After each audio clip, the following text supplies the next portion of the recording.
Oh, fucking hell. Right, why are we all here again? Oh, that's nice. Bitch about the universe.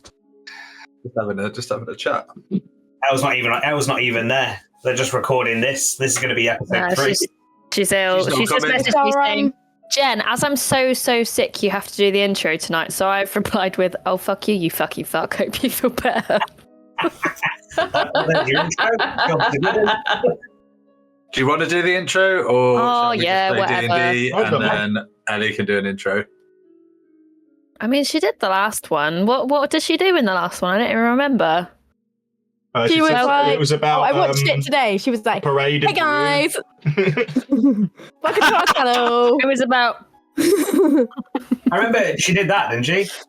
Yeah, it was this. She gave the wrist. Jackie, I think you should do the intro, but you should do it entirely in hand gestures. Okay. Alright, let's go. Send me the script. Doesn't even. There's no script. Got ad-lib. Welcome to D&D. Am I just doing like a previously on? No, I do that bit. It's just an introduction to the channel. Okay. Shall we just fuck it off and we'll play D&D and then Ellie can sort it out later. She can't be bothered to turn up. Yes, Ellie, I'm talking to you because you're secret. D&D, do some subscribing. Stuff. Neverwinter Blades, die 20, like and subscribe. I think Jackie should. Oh, he's gone again. He thinks I should. Right, let me screen cap that. That's a good one, that is. That's almost Hen gone like that one. That's almost Hen gone like. That's how I imagine humanoid rabbits. That's the expression. Imagine they walk around with. See, I'm a rabbit. I got teeth. Episode 2. Episode 3, sorry. There he is. Episode 3 for a start, Jones. Episode 3. Welcome back. You were here for the other two. I think she could just cut it all together from what we've just said. You know? I haven't got my notes. I watched the fight because I think Erica had just got home when you killed the young lad. Oh dear. So I missed that. Yeah, that was great. I've fully accepted that it's going to be in Dara's fate. Yeah, that's what the character would do. Yeah. Oh, the shed is throwing a strop. Oh. Angry shed. James, why don't you just go up to Big House? I don't want to go up to the big house. Go to Big Shed. Big House isn't far. Little house. I don't want to go to the big house. I like sitting in Little House. Go to Big Shed. You need the big internet though. Oh, but I don't want the big internet. I don't want it, do I? Fine, Right. I'll call you back in a minute. Who wants to play wizards and shit? Yeah. I think anybody is a wizard. They will right You then. don't know. I think who's the last ones left? Jones and Ellie now, isn't it? Everyone else has been ousted. Classes. Oh, for like certain. I mean, Eldritch Blast. It's kind of obvious. Is it though? What if she took a warlock feat? It's pretty. Warlock You know. I'm not being funny. Ramblefast. Old Ramblefast ran around doing the old Eldritch Blast stuff to level 3. Yeah, he did. What class of Ramble? Sorcerer. No. Okay. Yeah. Okay. No. Yeah. No, I don't think Ramble did. You did. Yeah, but I Hex was a warlock. I know, but I don't think Ramble did. Yeah, you took the feat. Oh, maybe I did. It's warlock initiate, isn't it? Yeah. Yeah. Feet. I'll have a look in a bit. Bless him. I remember cleaning the chimneys with your Eldritch Blast. It worked. What other uses there? That was It the worked side and some. and then some. Right. Let's play. So, this is Princess One. Tell us what happened last time. Tell us what happened. Oh, I fucking Yeah, I can't remember. Archives and violence. That's what happened last time. Tell us the story, Damien. Violence. Is everybody sitting comfortably? We just get my plane. Now my chair is gash. Actually, I'm going to make a quick coffee because we've talked for so long. Oh now. no! Fuck it, right. So, last session, You went to the House of Knowledge. You met Rin's friend, Brother Anthus. He shared a tale with you about Thalazar, about his time in the Blades, and ultimately what led to his demise. You left the House of Knowledge with information you needed for both this and some personal information for somebody else. Anthus isn't convinced that who you, Wraith, and Luna Arisen is Thalazar. You left the House of Knowledge and you were on your way to the Iron Flagon, if I remember correctly. Yeah, we're going to go meet unscrupulous. You're going to go meet with Corvin Duskryn. Yes. Yeah. On the way, you were ambushed in an alleyway. An interesting fight. A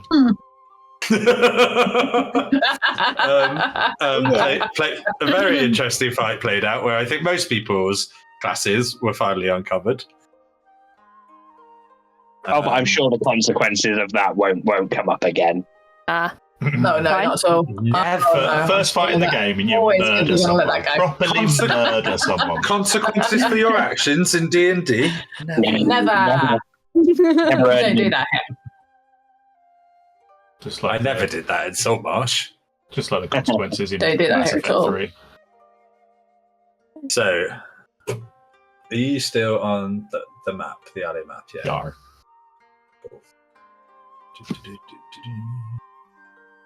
Because I'm not. I'm not either. I didn't open it. Psych.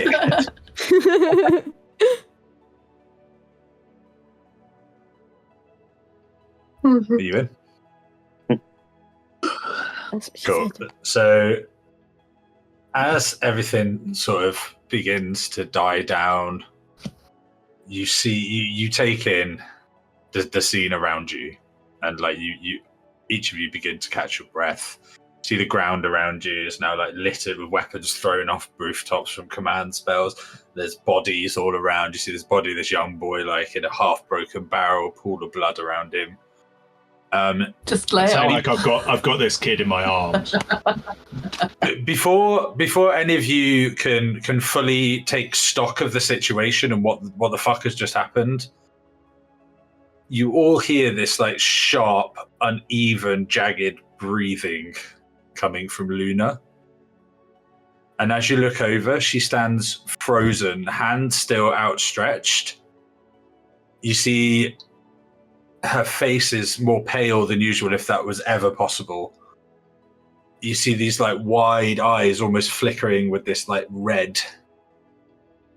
Her breathing is shallow and rapid, and you see as her eyes are flicking, they're darting from everything, from the blood to the body to this to that to you guys. And there's no who's closest to her. Magda, can I'm you very roll close. me? Oh no, I'm not. I Can- went on the roof. Yeah, Magda, can you roll a quick perception for me? Actually, what's your passive? 13. Can I roll? Can I roll for seeing, please? 13 will do it, because you'll be looking at her anyway. Oh, It's okay. like her eyes are like flickering with. It's not fear. It's something else, and you're not sure what, but it unnerves you. And you hear under Luna's breath, you hear her like mutter, and she's like, "Not now." And before any of you can respond, you watch as like her entire form goes rigid for a second. She relaxes, she turns around and looks at all of you, and without another word, she fucking darts. Which way is she going? She's going this way. So she just starts running. And it's not like a little jog, it is a breakneck running away from this entire scene. Don't worry. Let her go. She'll be back. She does this sometimes.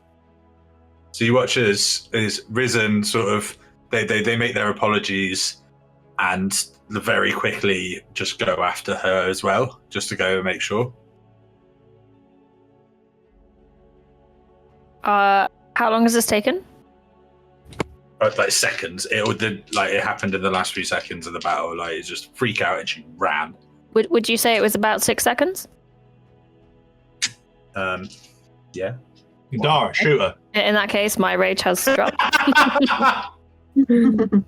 Quick, she's small and fast. Yeah. I'm going to say that as this has been happening, my rage has dropped, and that's kind of just immobilized me to actually do anything in the situation. You like the rest of you see Magda change from this like hulking form with like these green, almost feather-like flecks through her hair. Is it almost like feathers, Jen, or are they actual feathers? I'd say almost like feathers. Was this on your bludgery guard? No, this is like Magda's hair. On Magda. Mm. So Magda budgie hulks. When Magda rages, I don't know if we got this across well enough last time. It's not the normal. They just look a bit more muscly and like the veins pop because they're angry. Magda's form physically changes. Okay. Like she becomes physically bigger. Her hair, yeah. So it's almost like these like feather-like. Her hair seems to clump and change color into these almost feather-like running through her hair. Yeah, like her nose does become like maybe a little bit more Beaky. hooked forward. Yeah, like it doesn't look like a beak, but it, like definitely her face appears to like slightly elongate, and her features, squidge. But it's like you down. If it was a school insult, you would call them beaky. Yeah, like think of a bird-like looking person. No, that's too clever for a school insult. You'd just be called bird nose or something. Yeah. They're like closer together features, definitely like a kind of not like a witch's nose or anything, but like shift to the side. No. But she looks more sinister for it, like rather than cute like a budgie. As your rage ends, you sort of shrink back. Mm-hmm. As you're all sort of taking this scene in and like, what the fuck just happened? Like, we were on our way to the tavern. So I've got the kids in my hand, and I'm trying to burn another spell, another cure wounds into him. Yeah, you're trying, but he's like the spell works. You've done this a million times, and he's gone.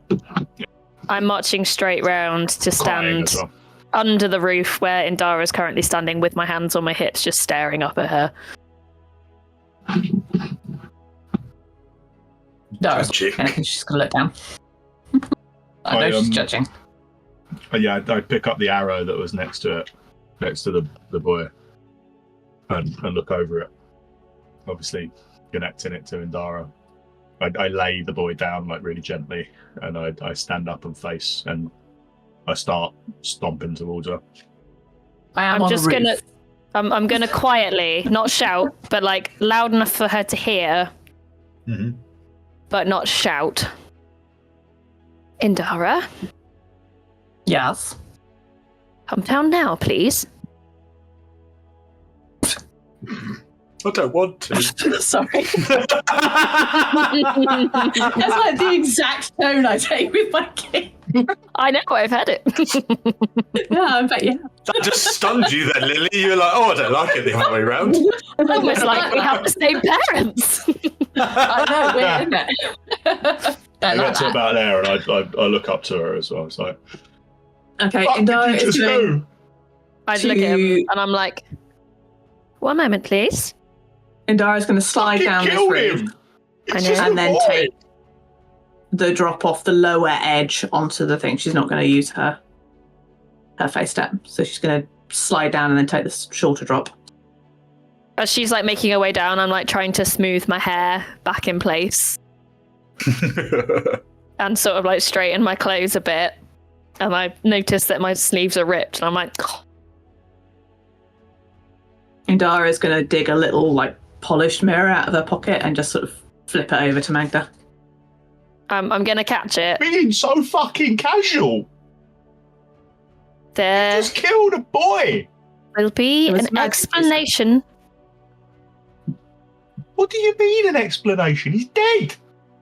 He was a magic user. My father always taught me in a fight, Reason to kill deal with the someone. magic users. You deal with the magic users first, and the people with the pointy sticks second. A magic user can fuck up 4, 5, 6 people. A person with a pointy stick can fuck up Fucking one. talk to him. They didn't seem to want to talk. They seemed to want to kill us. Don't talk, and then you just jump to kill. They attacked us first. You jump to kill. It's what I was taught. It's up on the world. I'm My gonna. father- We're all angry here, myself included, but let's not forget we didn't stop to talk to anybody else either. I'm I gonna. didn't know there was a child until I saw him falling from the roof where we were stood. Did not know there was a child until I got onto the roof. And he was a magic user, and as I said, my father taught me that the only person to focus on before you focus on the range users is the magic users. He's always had very little use for anyone without magic. And he's always maintained that you deal with the magic users first, and I deal get with the everyone else concept of second. deal with, but deal shouldn't be first thought kill. It should be like incapacitate. I had a shot. You shot him through the neck.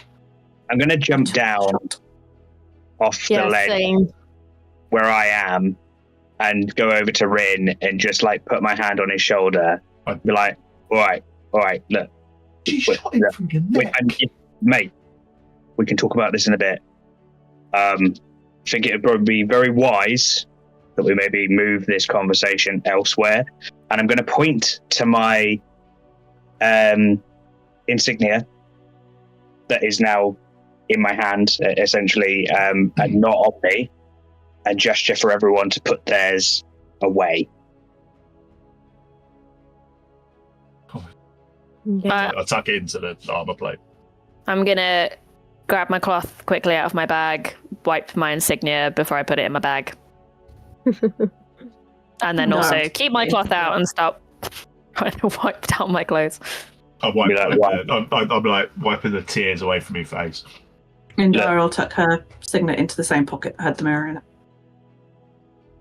I think it'd just be wise, maybe, for us to move on, do whatever we need to do here to tidy up. We can, and I look at Rin and I see how upset he is, and I'm like, we can talk about this later. Gets like Don't worry. something from his but maybe he's got like parents that are worried about him or something. I know. Rin, Could you find The best thing we can do is collect ourselves and wait until we are in a private space to talk about this properly. Yeah, but what if he's got something on him that like identifies him, and then we can somehow let his loved ones know? They're going to be worried about him. I have to say, This From is experience. important. I know it's important, but I have to say from experience, when one gets oneself involved in things that perhaps we shouldn't have, often our parents are not the people who are there to help. What if they're always left wondering?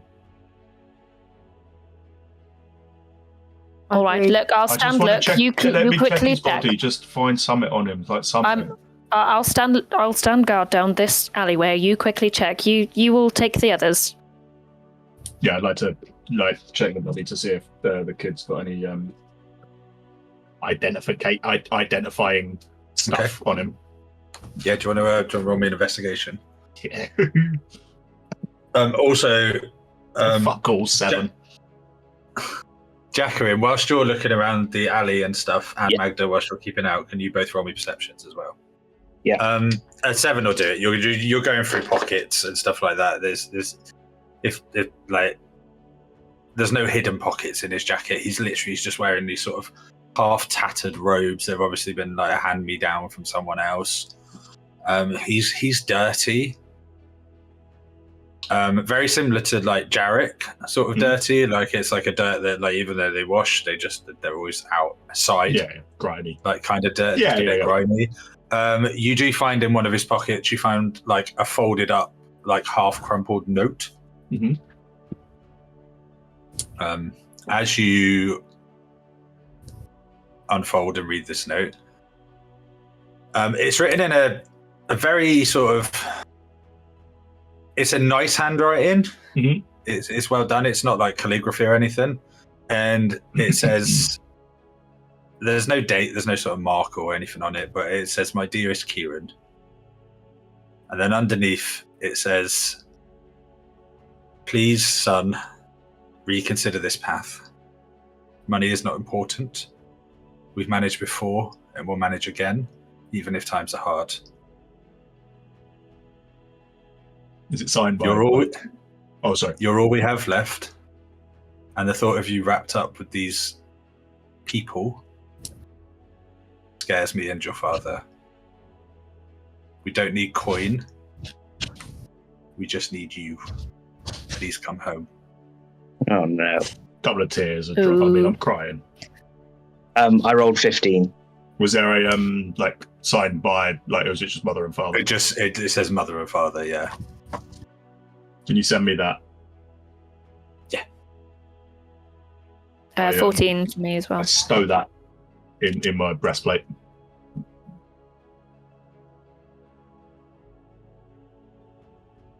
And like I do the closing his eyes and stuff, and I say some last rites. Whilst you're doing that, Magda, you see that from where you are, like sort of keep an eye down the alleyway, you can see the main street sort of beyond the next alleyway, and no one's predominantly heading your way, and it doesn't seem like at the minute that the sound of fighting has caused any attention. You presume if there's anyone in the houses around, they've sort of maybe heard it and then just buckled down, but no one's come out, no one's trying to have a nose or anything like that. Jacqueline, as you are looking around, Mm-hmm. the two armored guys, the one on the roof and the one on the ground that Luna pulled off the roof. Yeah. What did you roll again? 15. 15. Yeah, that's enough. It takes you a minute, and then something clicks. Yeah. You recognize these two. Okay. These are the same two. Yeah. That ran. Oh. When you were fighting Ralagar. Oh. Okay. So you don't recognize the boy, and you don't recognize what appeared, because he was the only one that spoke, to be the leader of this little outfit. Is that the one in the top left of the map? Yeah. And is it their appearance that gives them away, or is it like just like their armor? No, you literally just recognize their faces. Just recognize their faces. Like it takes you a minute, and you're like, how do I? And then you're like, fuck. Yeah. So I just mutter under my breath, fuckers. And turn around to whoever's closest to me. And I'm like, right, look, we should probably tidy this up. Well, hold on. Shouldn't we report it to the guards? I'm not sure that will go down well, Magda. Well, we're on official Blades business. Surely that's the right thing to do. I wouldn't, and I'm like, look, in all respect, I wouldn't say that too loudly here. But it's such a dreadful mess. Look at it. Well, yeah, it is, but I mean, I think if we go around just constantly talking about the Blades, we're going to find ourselves in this situation more and more. Just so now do we shout is it the about right our thing to do connection? to report it? This part of town, this type of thing is quite normal. Or do we at least know who they are? No. I think we lost James' audio. Maybe the child.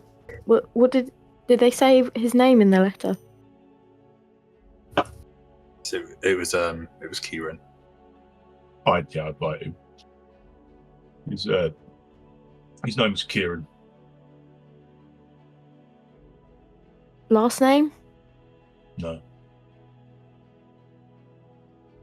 Then I'm just stood there like eyeballing Indara whilst this conversation's happening. I'm actively avoiding looking at her. I think maybe we should head off.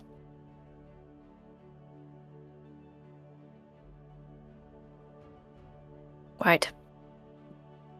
Yeah, let's go this way. Are you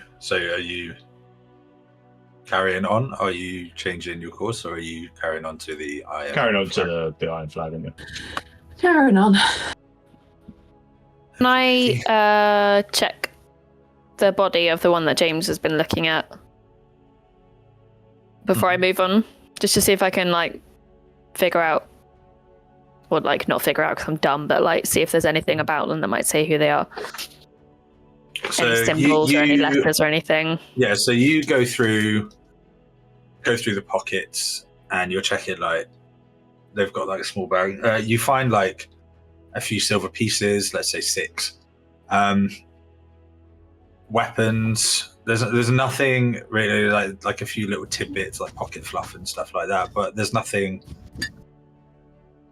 He's not carrying much on him, is what I'm trying to say. But you do notice as you're looking over the body. Roll me an investigation, Magda.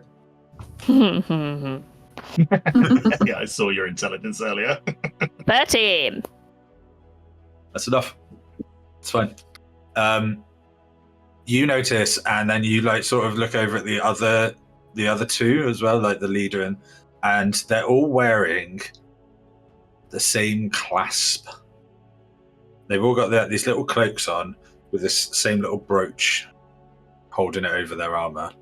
Okay. I'll send a proper picture in chat in a minute. But for all intents and purposes, it looks like that.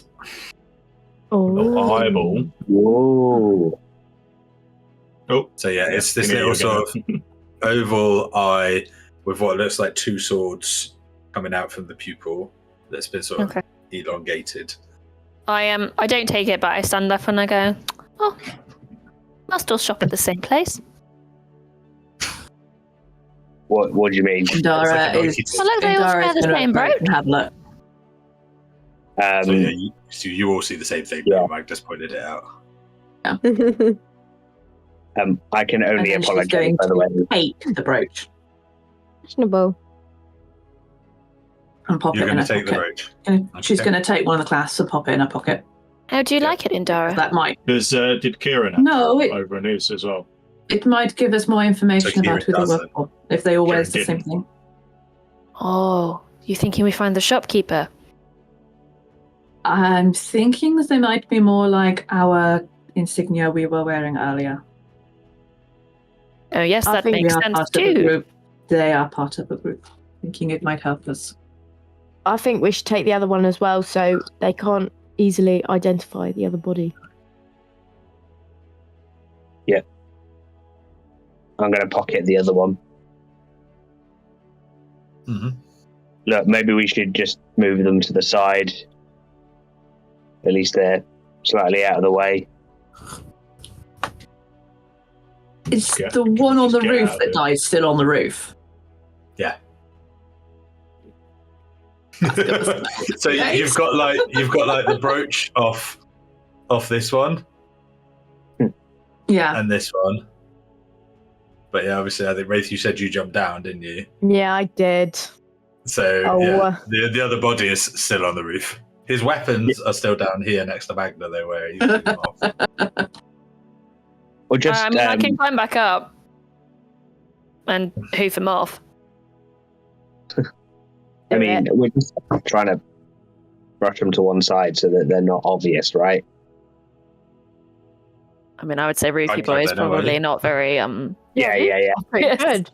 Yeah. No, Put but them all on the roof. the other, yeah. Hung the weapons up there as well. There's like a hay cart there. Should we Assassin's Creed them? Oh, love it. Love that for it. Thank you, Randy. Yeah. I'm gonna just kick the weapons, sort of like into the shadows of like the building, just to move them out of eye line. I am also going to go over to Rin very quietly and just inform him that it was the same people that we'd fought previously. At least they're built with, I guess. Yeah, I mean, unless they de-affiliated themselves with him and when they, ran off. I mean, they went back to attacking people, I guess. They got this lad tangled up with him. As I've picked up the arrow, and I'm just like sort of holding it. Okay.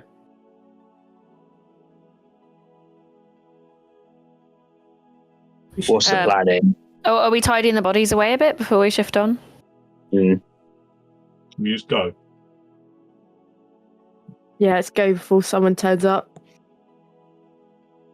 Yeah. Always a possibility in this part of town. I mean, Jen has thoughts about this, Up.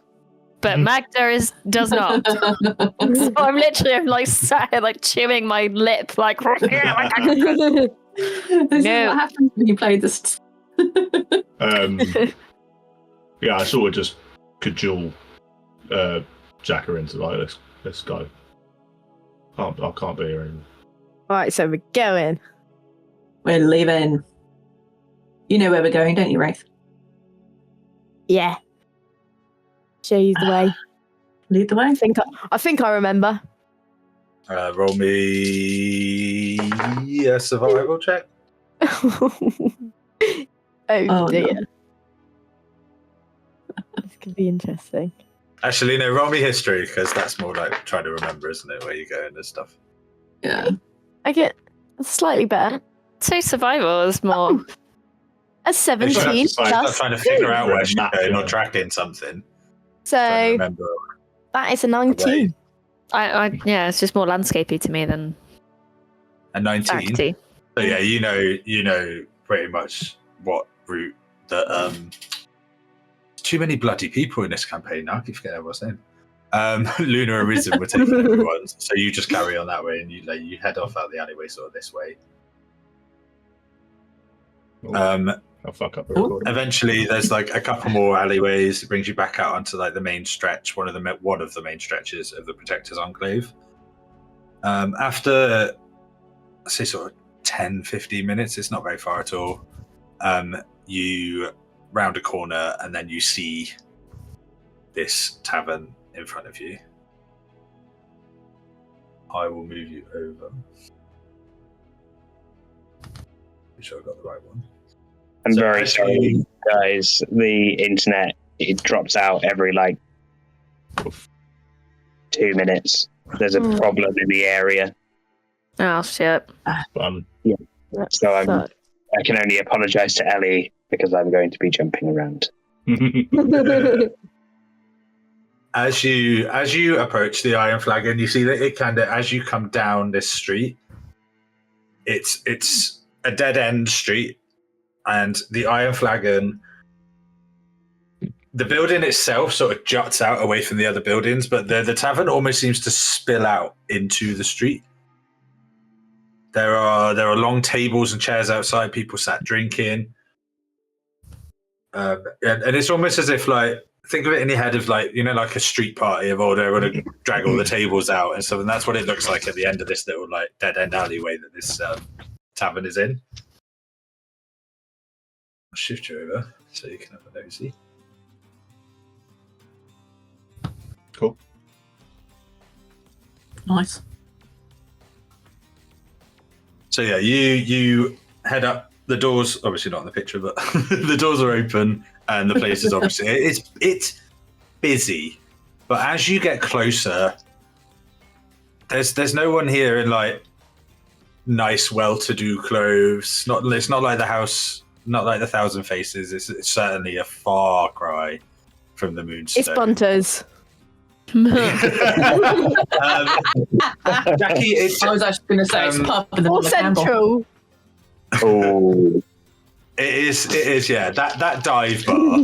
That everyone knows, and you only go to when you're feeling a bit drunk and brave. That one. It's not too dissimilar from the board lead.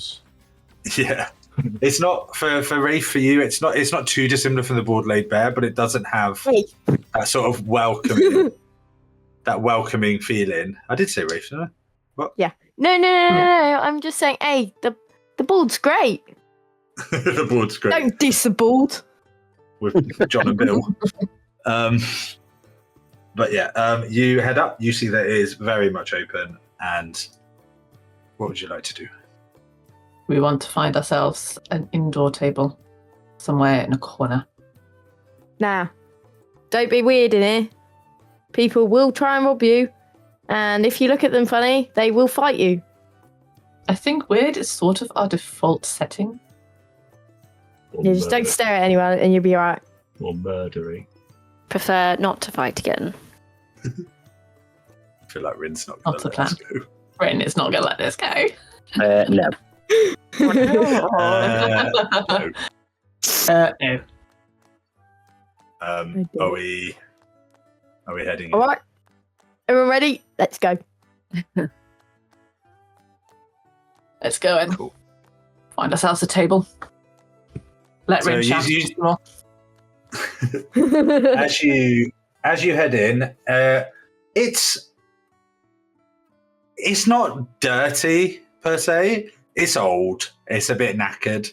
You can see as you walk in, you see this sort of it's a this big like main hall that sort of stretches the whole length of the building as you walk in, and the bar's sort of at the back. And the inside is a bit like the outside. There's lots of long tables sort of connected in places, not connected in places. And everyone's sat quite communally. It's very noisy. It's very busy. Like it's mid-afternoon. And the same as outside, it's not the type of people that you are used to at Thousand Faces or Moonstone. And you see that there are many sort of hideaway tables in corners. There are loads of hushed conversations going on around these, even over this huge noise.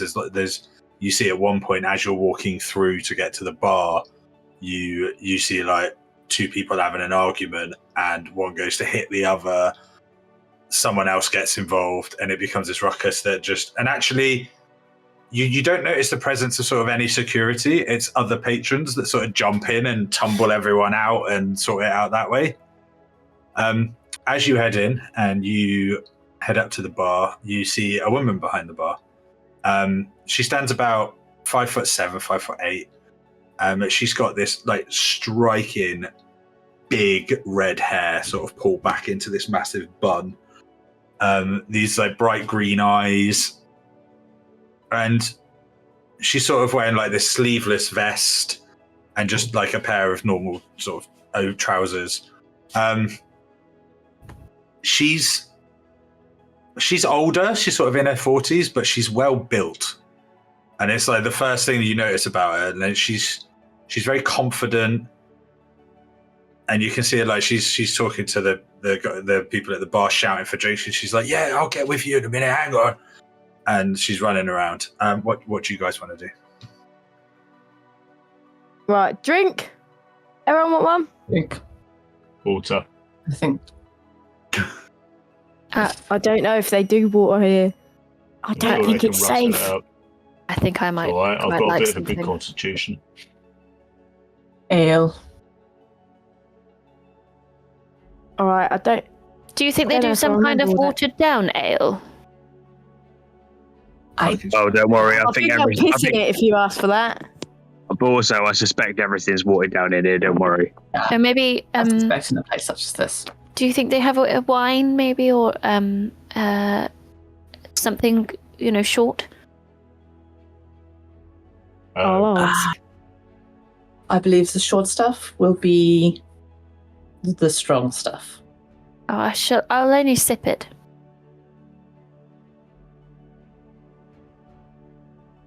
Alright, I'm gonna walk up to the bar. Okay. History check, but I know I'll go with her name. You can roll me a history, see if you've been here before.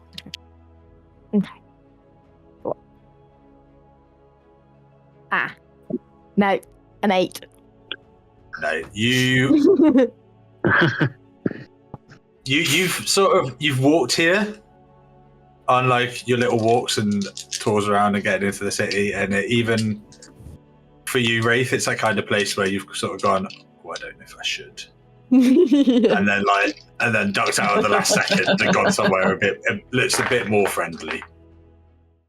As you go up to the bar and you stood there waiting to order, you watch as a guy next to you, he starts to shout. I've gone just with him, by the way. Yeah. So there's a guy next to you. There's a few people at the bar trying to get served, and you hear this guy next to you. He just shouts, and he's like, "Fuck's sake! I just want a drink, love." And you watch is the woman behind the bar. She turns around. You see like this fiery red hair again, and she looks at him and she's like, "I'm coming." And he shouts again, and he's like, "Not fucking quick enough." And she stops what she's doing, and she's got like 3 jugs in one hand, and she's sort of pouring all 3 at the same time from this fucking barrel like keg behind the bar. And she goes over, and she leans in real close to this dude's face, and she's like, "I said I was fucking coming." And he leans back again, and he goes to say something, but before he does, a free hand comes up back of his head and just slams his head off the bar. Oh. What? And she's like, "Now you'll fucking wait." And sort of pushes him, and as he does, he stumbles back a couple of steps from the bar, and you see like his nose start to bleed, and his eyes are watering. And she goes back, she finishes pouring the one she's pouring, she slides him across the bar, she takes money for him, she comes back over your way, and she's like, and she looks at the guy who sort of stood there, and she eyes him for a minute, and you can see in his face he's like, and he goes, and then he just doesn't say anything. And she goes, "Good. What can I get you?" You're right, darling. Can I get... what did everyone want to get? I want an ale. So it's 3 ales. 3 ales. Half an ale with half a water. And then a water, please. And a wine? No, I'm gonna get the half water ale for Magda. You want... Sorry. Yeah, I know. I told Ale them. and water in this... Yeah, she wants it like a week of beer. Whatever. Happy to pay the full price for the pint for it. She sort of nods at you like, I get her. Yeah, she goes, "Yeah, fine." And she goes off and she watches, she grabs like 5 tankards. 3 she starts pouring, and then she picks up the other 2 as these 3 are pouring, and she just dips them in a barrel of what you can only assume is water. And she sort of takes them out, and she puts one down, half pours one out, and then fills that one up with ale as well. She comes back over and she's like, "Right, 2 silver pieces, please." Yeah, I got this one. I'll give her that. Hang on. So yeah, she takes the money. She's like, "Have a good day." And she said, how clear is the water? I told you this would happen. Roll me investigation, because it's in quite a wooden tankard. So I got I got 4. Plus 0. 7. 4. Yeah, it's all right. Oh no. I'm a half orc, I bet. I already knew the water was going to be bad. Like, I did try to warn you. I just... Thank you, love. And then we'll take the tankards to the... I'm scared. Thank you. What was your name, if you don't... If I can? Mind it, Lyrana. I'm Rin. Nice to meet you. And she looks at you, she's like, "Meet you as first time? I think I'd remember." No, we're in a different part. We work at, me and my brother, as I gesture over to the other one. We work in the 1,000 Faces. Yeah. Well, And I'll work down at the board. come to the board. That's good game tables. Oh yeah, that's what we specialise in. And she looks back at you, Ren, and she's like, "I can't say I've been in 1,000 Faces." And she leans in real close, and she sort of whispers, "I was just going to say, all the mannequins, Not Yeah, for I me, know. really. They gave me a job. I know. So, I mean, she looks at Raiden from the board. I sort of understand. If you're in here for the 1,000 faces, you're either lost or you just Well, we're actually looking roughing it for the day, dear. Well, yeah. We like to experience every part of society. We're actually looking for a chap called, and I lower my tone to a whisper. Corvin.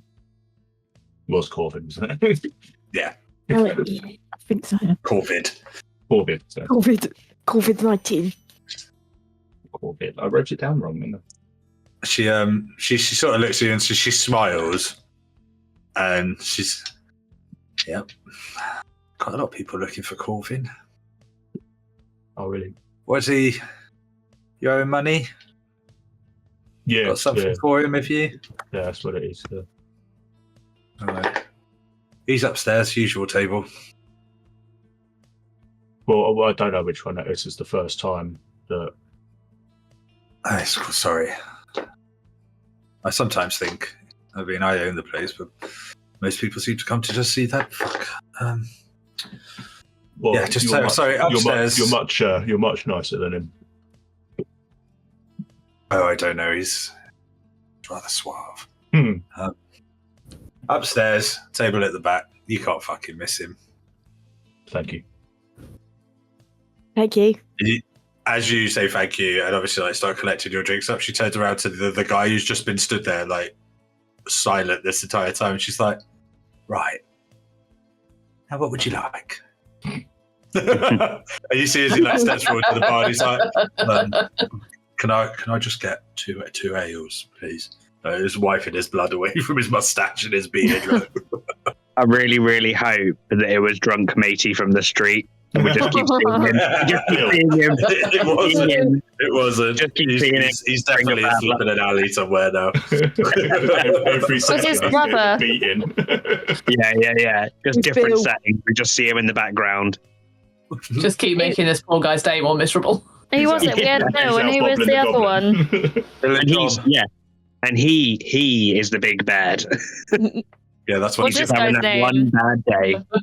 Wait, he's actually a way of the drunken master monk at level 20. And that's who you're fighting. What's this guy's name? Clive. Clive, yes. Cannon. Hell, man. They're all brothers.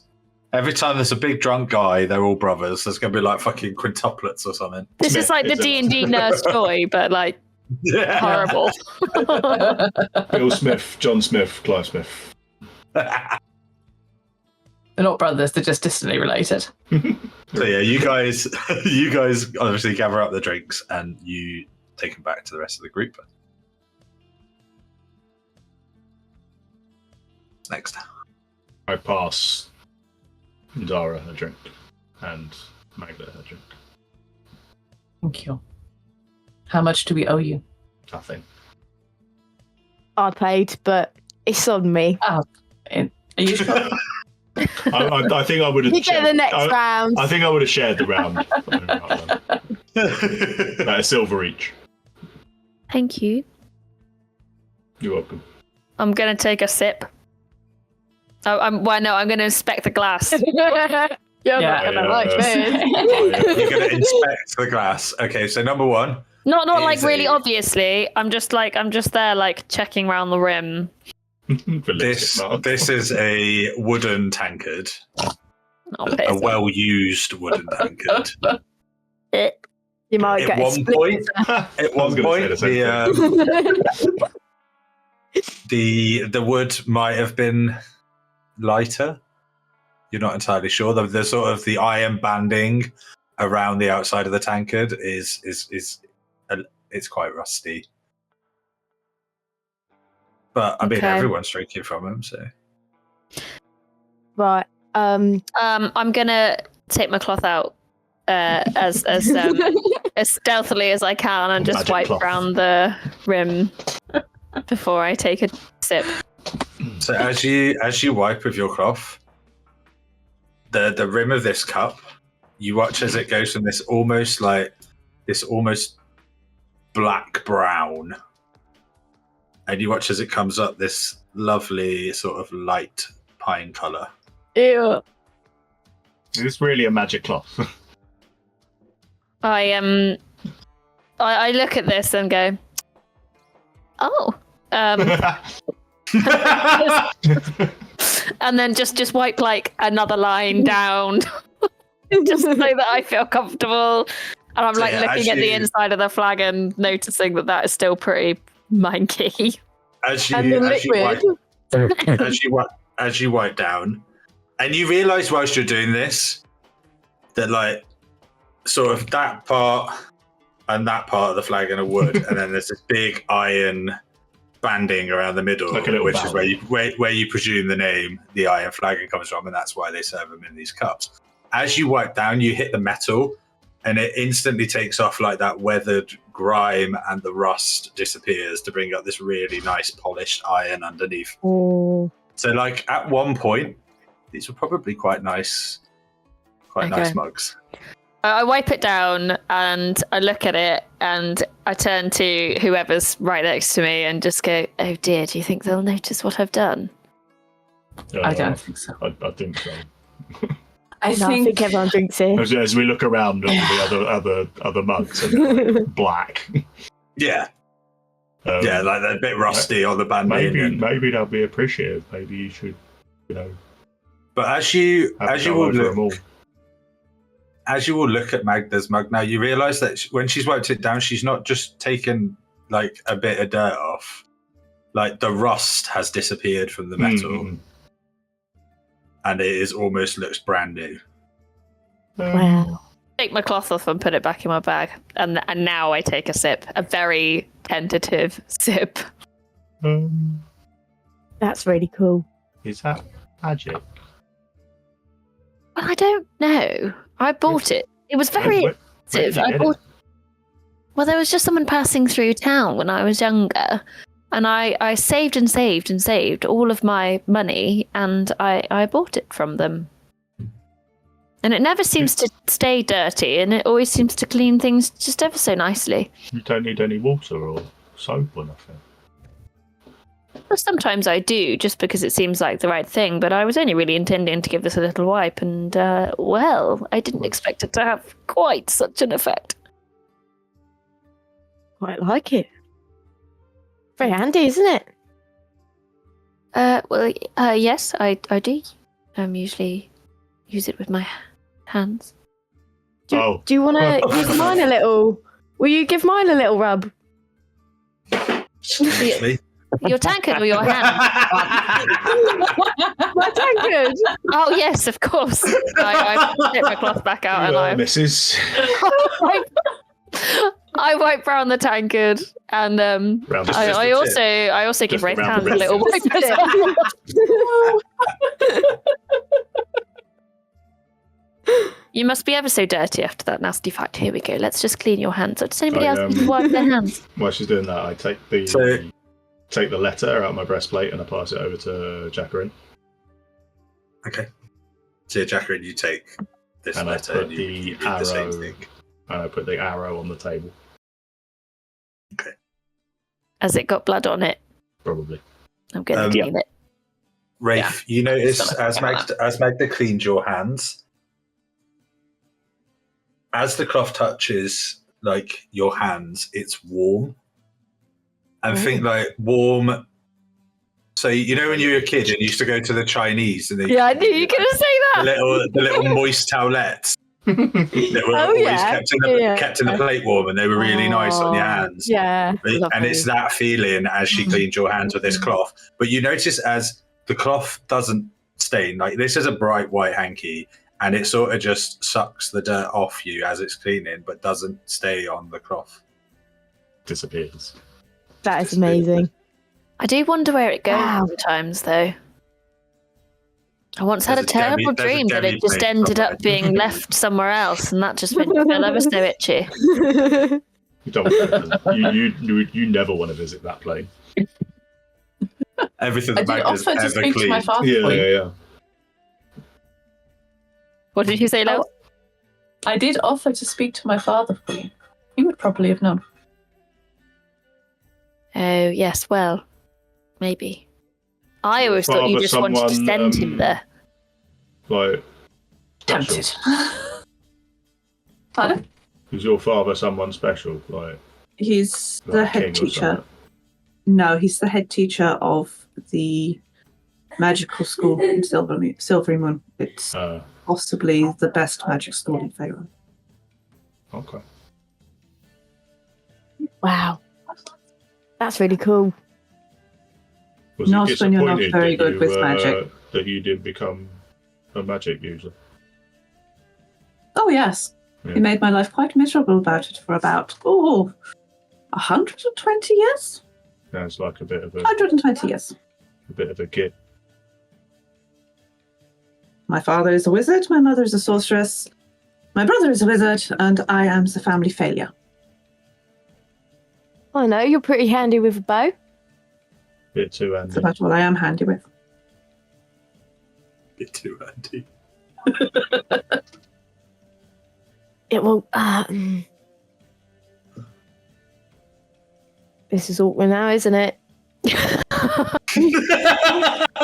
awkward, really. So we've just met each other, and I don't really think your actions align with my. I suspect my actions do not, but I can only do as I was raised to do. My father. Shall we? You can completely go against how you were raised to do. I could go against what I was raised to do, but an injured magic user can still hurt you. Shall we put a pin in They don't that? have to be close to you. They can still hurt you. Not if they're unconscious. I just think you'll find it's very difficult to knock someone out with an arrow. Did you go for the throat? Why didn't you go for the knee? Why didn't you go for the thigh? And then someone else could have clonked him on the head. Because an injured magic user can still use magic, and he could as easily have bled out from his thigh before you could have got to him. I think I've gotten there quicker than his throat. Perhaps. I have no way of knowing that. Right. As you said, we have just met. Shall we? I'm just gonna have a little gulp. Shall we go upstairs? Oh yes. What was her name? Yeah, that Corvin guy. Apparently, he's just upstairs in the back. Lyrana, yeah. So that's the name of the woman behind the bar. Lyrana. Lyrano. Lyrana. Lyrana. Lyrana? Lyrana? Lenora? Lenore? That's what I wrote down. Tyrannosaurus, right? Jacqueline, seeing how obviously uncomfortable Rin is gonna just pipe up and be like, look, before we move upstairs, maybe we just agree that killing ain't the first option. I think that's what my brother's trying to say. I do agree. I'm not keen on losing my temper like that, but No. I mean, it's impressive. It's just we can try and restrain ourselves. There's more. Stop us from hurting the others. That's what I'm saying. I've known Indara my entire life, and I am, shall we say, not happy that this has happened. She tries. I mean, so maybe she's gone actually like canon. She's gone for the toilet. Yeah. I'm not happy that this has happened, and she will know precisely why. But it's not in her nature to senselessly kill. I understand that. Oh, she's back. I understand the concept. I get it, but if it goes that way again, I'm gonna. I don't know. All right, look. Why don't we? All I'm saying is, imagine if you've spent an awfully long time with someone telling you how things should be. An awfully long time, longer than either of us have been alive. And one of your parents as well. Well, we've always wanted to know who they are, but we don't. and we So, I mean, were I have raised no differently. concept of. But Well, maybe if we're going to be a bit of a unit, then we agree that if we can, we try not to go straight to killing as an option. And that's a group decision that we can make. I agree. I will agree. And look, I'm terribly sorry that you don't know your parents, but I think Indara and I can both speak from experience that sometimes your parents are a bit of a disappointment. And they don't Yeah, always We give can, you- well, I think we can relate a little bit at Temple people. They're pretty they don't always I mean, give you the right guidance. disappointing. They don't always prepare you for the world, not the real world. Well, thank you for Yes. agreeing. Yes, and that. Right. One thing before we move on, though, I don't know whether we did share this, but the people in the alleyway were with someone that we fought. Yeah, that was.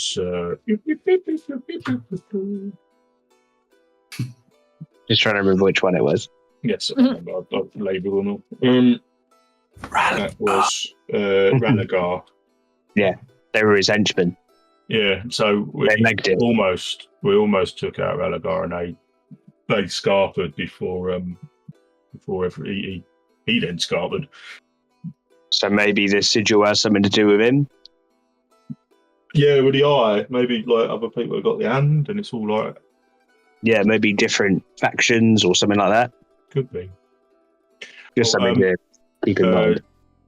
The lady behind the bar, she said he's upstairs at the far table. I've sort of, I think, convinced her that I owe him money, and that's why we're here to see him. Yeah. Oh, do you not owe him money then? No, I don't know who he is. It was a Oh. lie. Oh, It's a deception, that. A con. Yeah. right. Well, shall we finish these and then go up? I think so. Yeah. I'm not sure that I'll finish mine. It's a bit gamey. It's Yeah, I mean, as it's more water goes- earthy. As water goes, it has got a bit of a chew to it, isn't it? It's not my favourite. No. The rest of you, though, the ale, it's not amazing.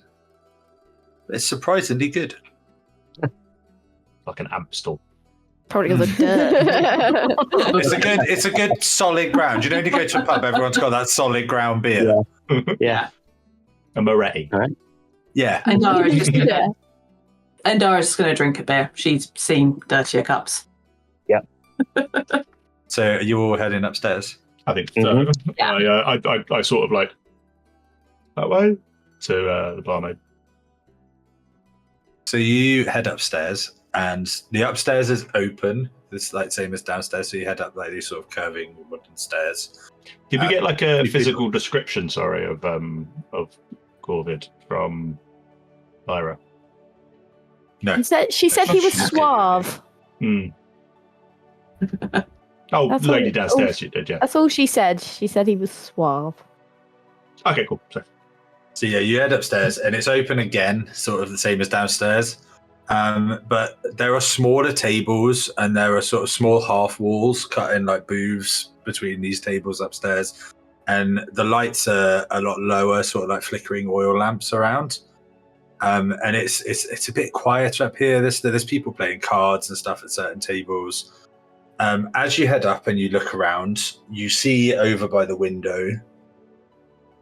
You see, and it's probably the first thing you see. There is a figure sat at a table talking to somebody else, but you see that either side of this figure, and this is what draws your attention, there are two orcs.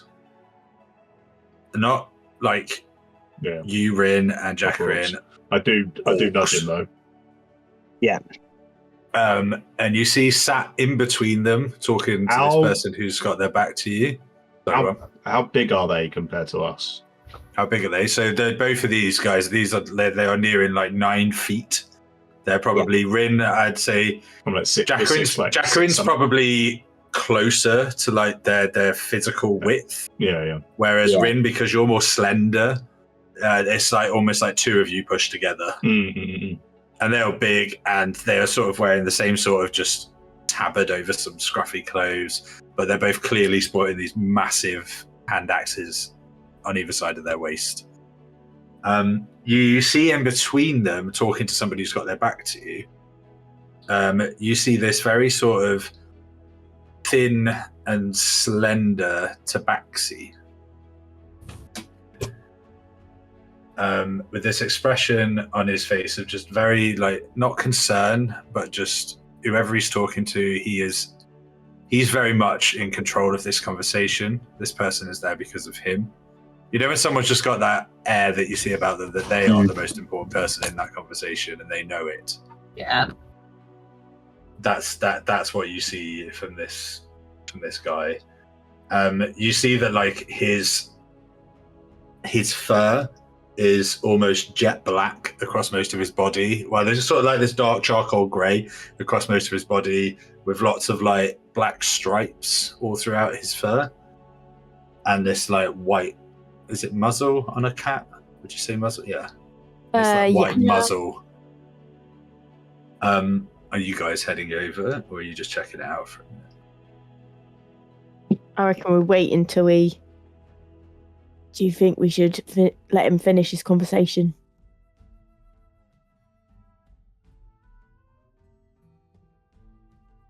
I think we should. It would be Is there really other people up there? Or interrupt. is it just them? No. There's other tables. There's It's just like it's not like it's a private room or anything. No. It's just an extension of the bar downstairs. Mm-hmm. He's just got like a very sort of private corner. Well, let's walk over slowly. Who's the most intimidating? Jacqueline, maybe. Jacqueline is going to get out his tin of money. It's like a little tobacco tin of coins. And I'm just going to slowly walk to some other tables. Just gently shaking it. And just doing our usual spiel. What was cool, the yes. plan to intimidate this person away from the table? I follow suit because I see it's like just doing the Millie, she's great, and You get like the odd person. It's the quiet. odd person sort of dropped in like a copper coin, but most of the time you just get ignored or you get a look. I start. With that, I start like passing out the leaflets as well. As we get closer to their table, Mm-hmm. can I listen in to try and hear what they're talking about? I mean, how close are you getting to their table? I'm getting to a table that's next to or near their table. So at this point you're like 2 or 3 tables away, and the tables are quite. As you go towards that corner, you notice that the tables are moved very sparsely away from his corner. Yeah.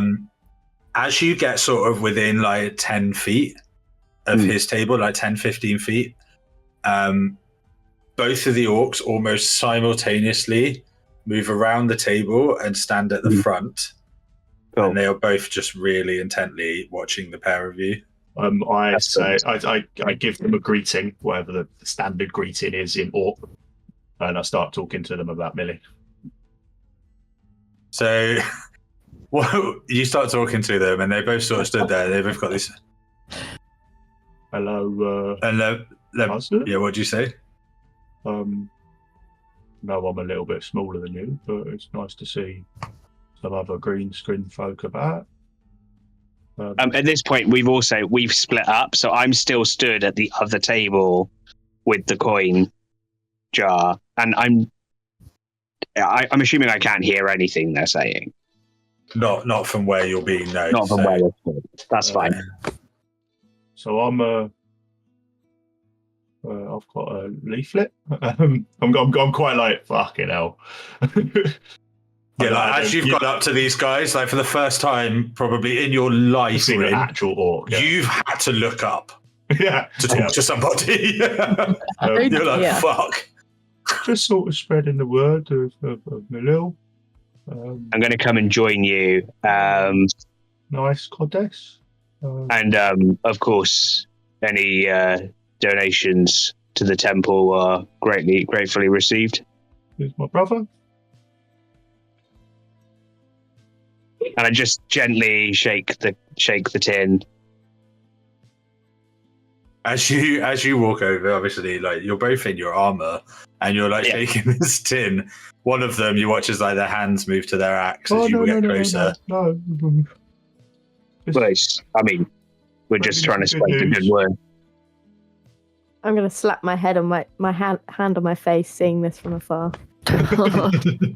What about them, like, they both move in almost shoulder to shoulder now, like forming a wall in front of this table, and one of them looks at both of you and he's like, appointment? No.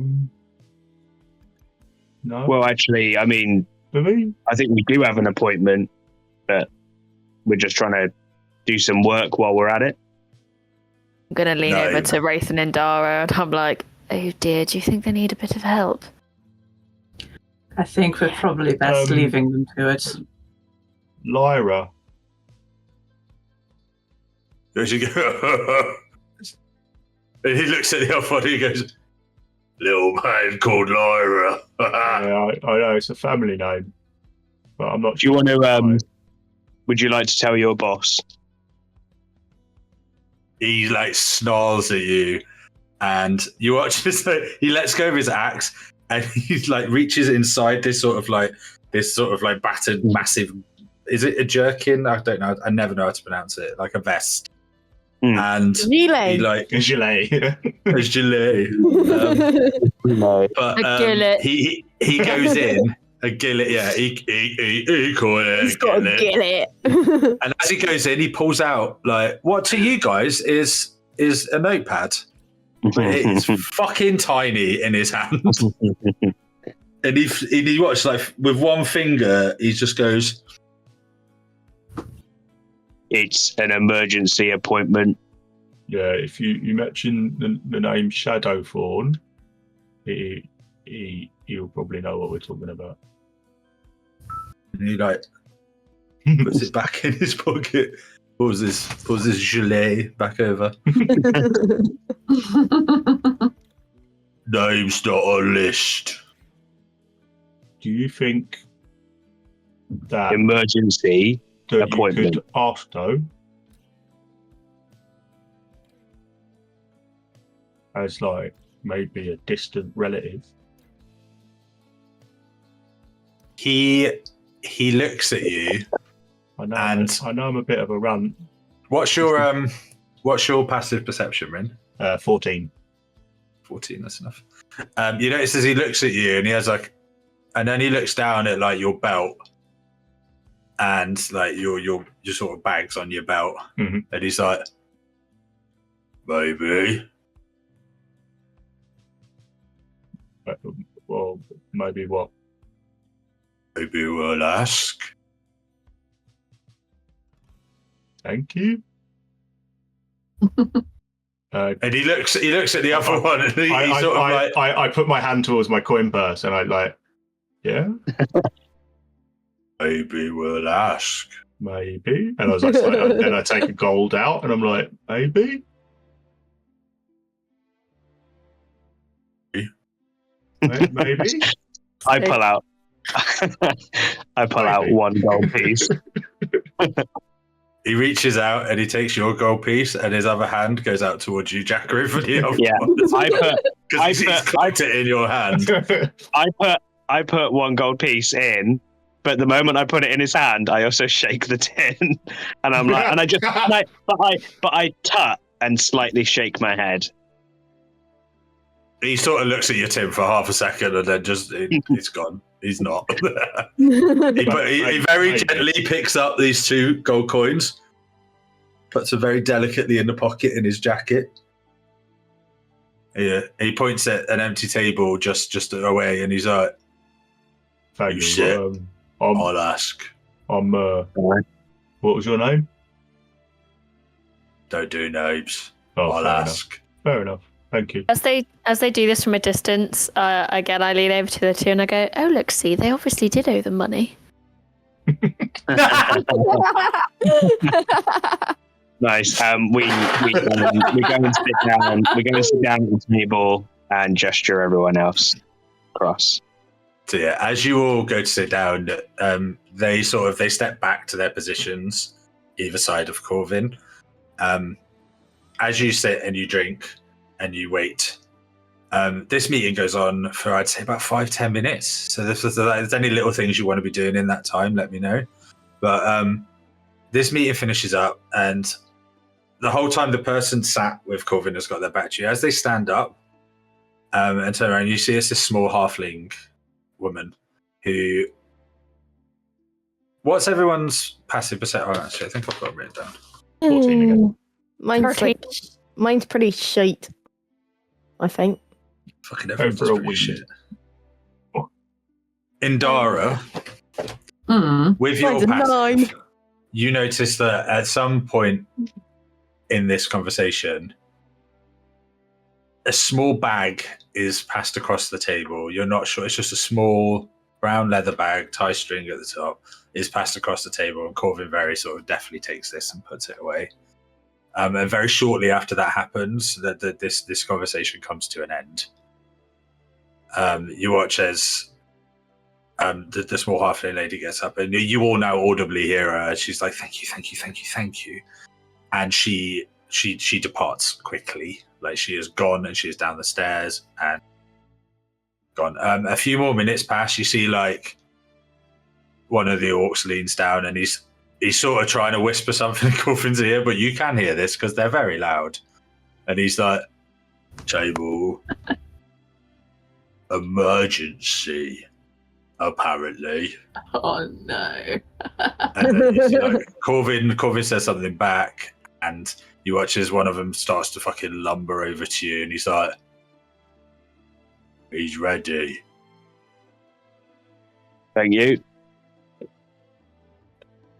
Did we go and sit down with them? We did gesture for you two.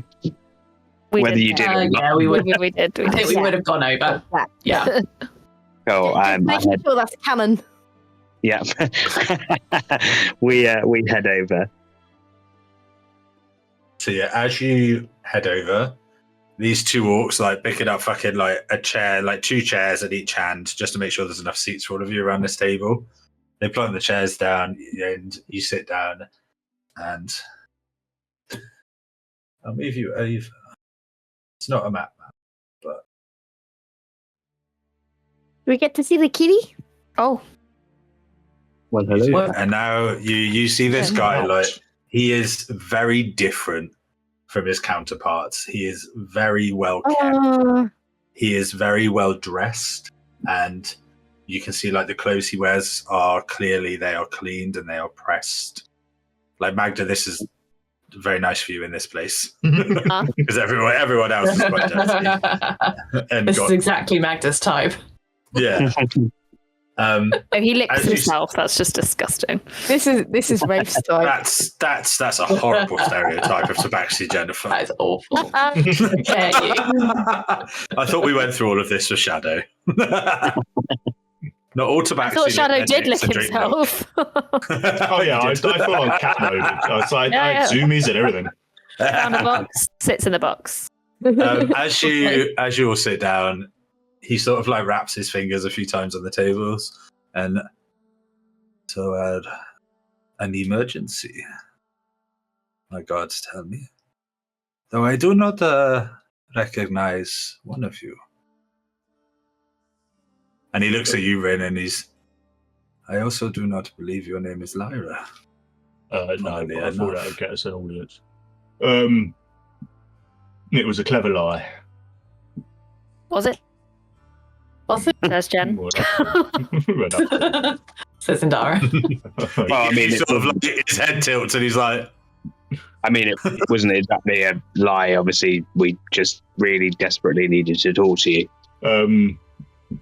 Should we? I look over to Jacker and I'm like, should we just go full in or Well, come on, just tell him. Salazar, Malathor, Ralagar? Would you know? Do those names ring any bells?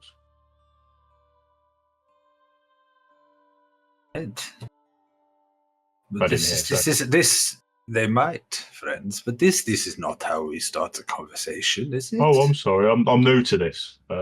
I'm happy for you to take the lead, I guess. He clicks his fingers and he watches one of the orcs like lumbers off and disappears down the stairs, and he's like, please, introductions first. I do not know you. You clearly know me. Well, I wouldn't say no, but we've heard of you. I am Corvin. You've heard enough to come seeking some answers. And you are? My name's Rin. This is my brother, Jacqueline. We're just helping out at the moment. I'm gonna flash the blades badge. Cobb. Indara's entire demeanor has changed. Like, normally she's quite relaxed and laid back and a bit snobby. Now she's very much sat up straight, hands are in her lap. She's got that sort of half smile, half pleasant smile that posh people get when they're meeting a new acquaintance and getting introduced and what have you. She's basically become her parents' daughter. Oh, she's gone full smart. She has gone, She's gone smart. full smart. She has gone full, like, posh bitch. Magda just having that kind of- training beaten into her for years. Magda notices that Dara doesn't say anything, and I just go, my name's Magda, and my friend here, and I nudge her because she's rudely not saying anything. I'm really not saying anything. Is Indara. Can I ask you a question? Not related to why we're here. My friend is very curious. She always has been.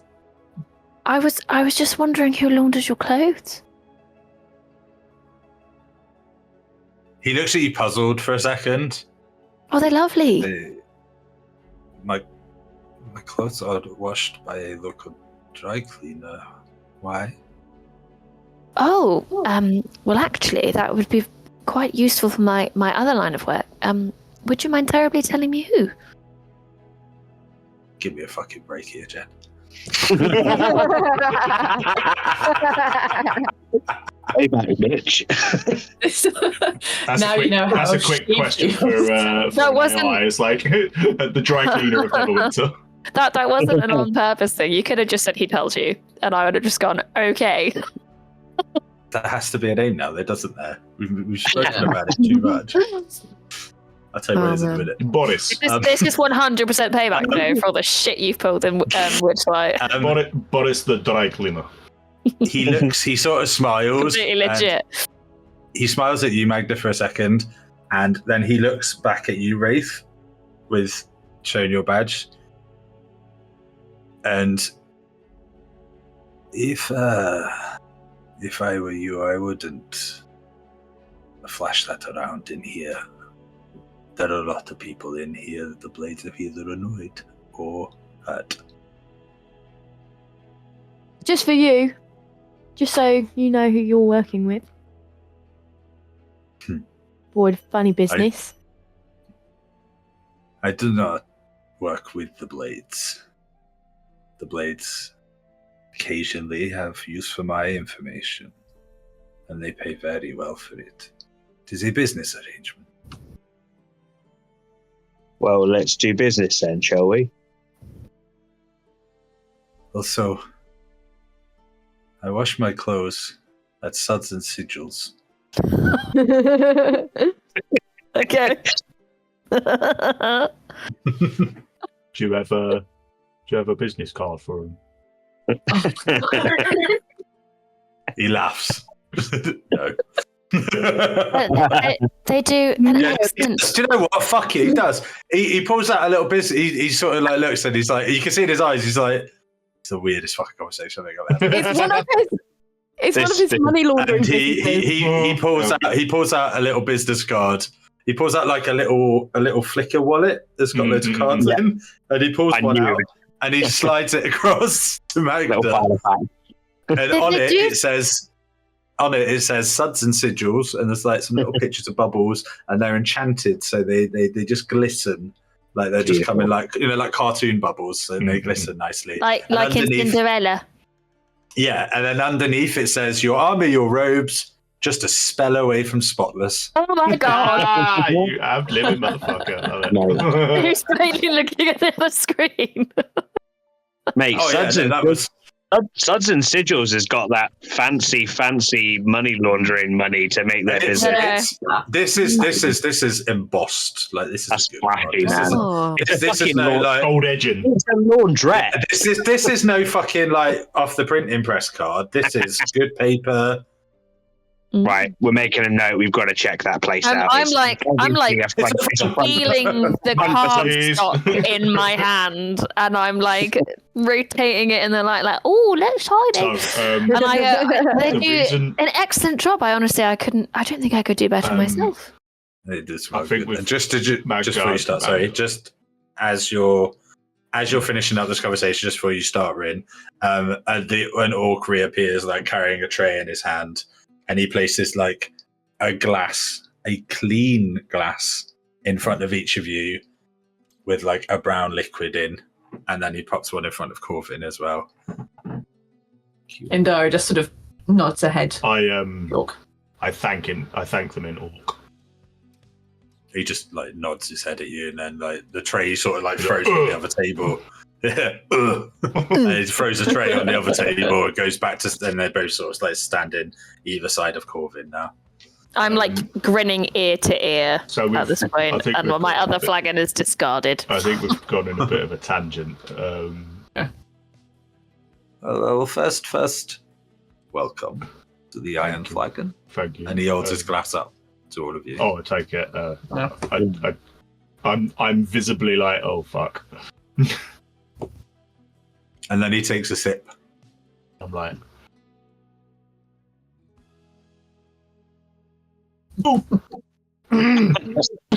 so for everyone else, this is whiskey, and it is good whiskey. There's obviously a fucking secret stock somewhere that's just his. Rin, could you roll me a quick constitution? Oh no.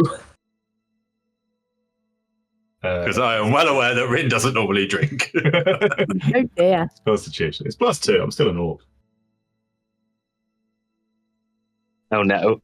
You were saying? Oh, piss. So as the rest of you drink this, and you're like, nice. You just all of a sudden, within like a second, Rin, you begin to like cough and splutter, and you're like, and your eyes start watering, and you're like, I kick him under the table. Liquid. I really Dara looks over and then just like lifts the water skin off her belt and sort of passes it around Magda to Rin. I really enjoyed that. so no, I'm very happily sipping away at this. Lovely game. Don't care what's in it. Very nice whiskey. Indara is probably quite familiar with drinking very, very nice booze. Same with Brave. This is introductions are done. See, this is how we start a conversation, a meeting. Now, obviously, you have been sent by Lyra. Now tell me why. There have been some goings on that we can't seem to find. The Blades don't know anything about. Rafe. The little lower about. Don't. The blades. No, just don't say it. We're looking into the names that we mentioned earlier and don't know whether you have any information about them. Did we have a picture of the drawing of the emblem? You did. Yeah, you got it. It's on your That whatever that is has gone right to my head. We were also attacked on our way here by men wearing this symbol, and Indara will just pull out the. So yeah, so I show him and lay it on the table.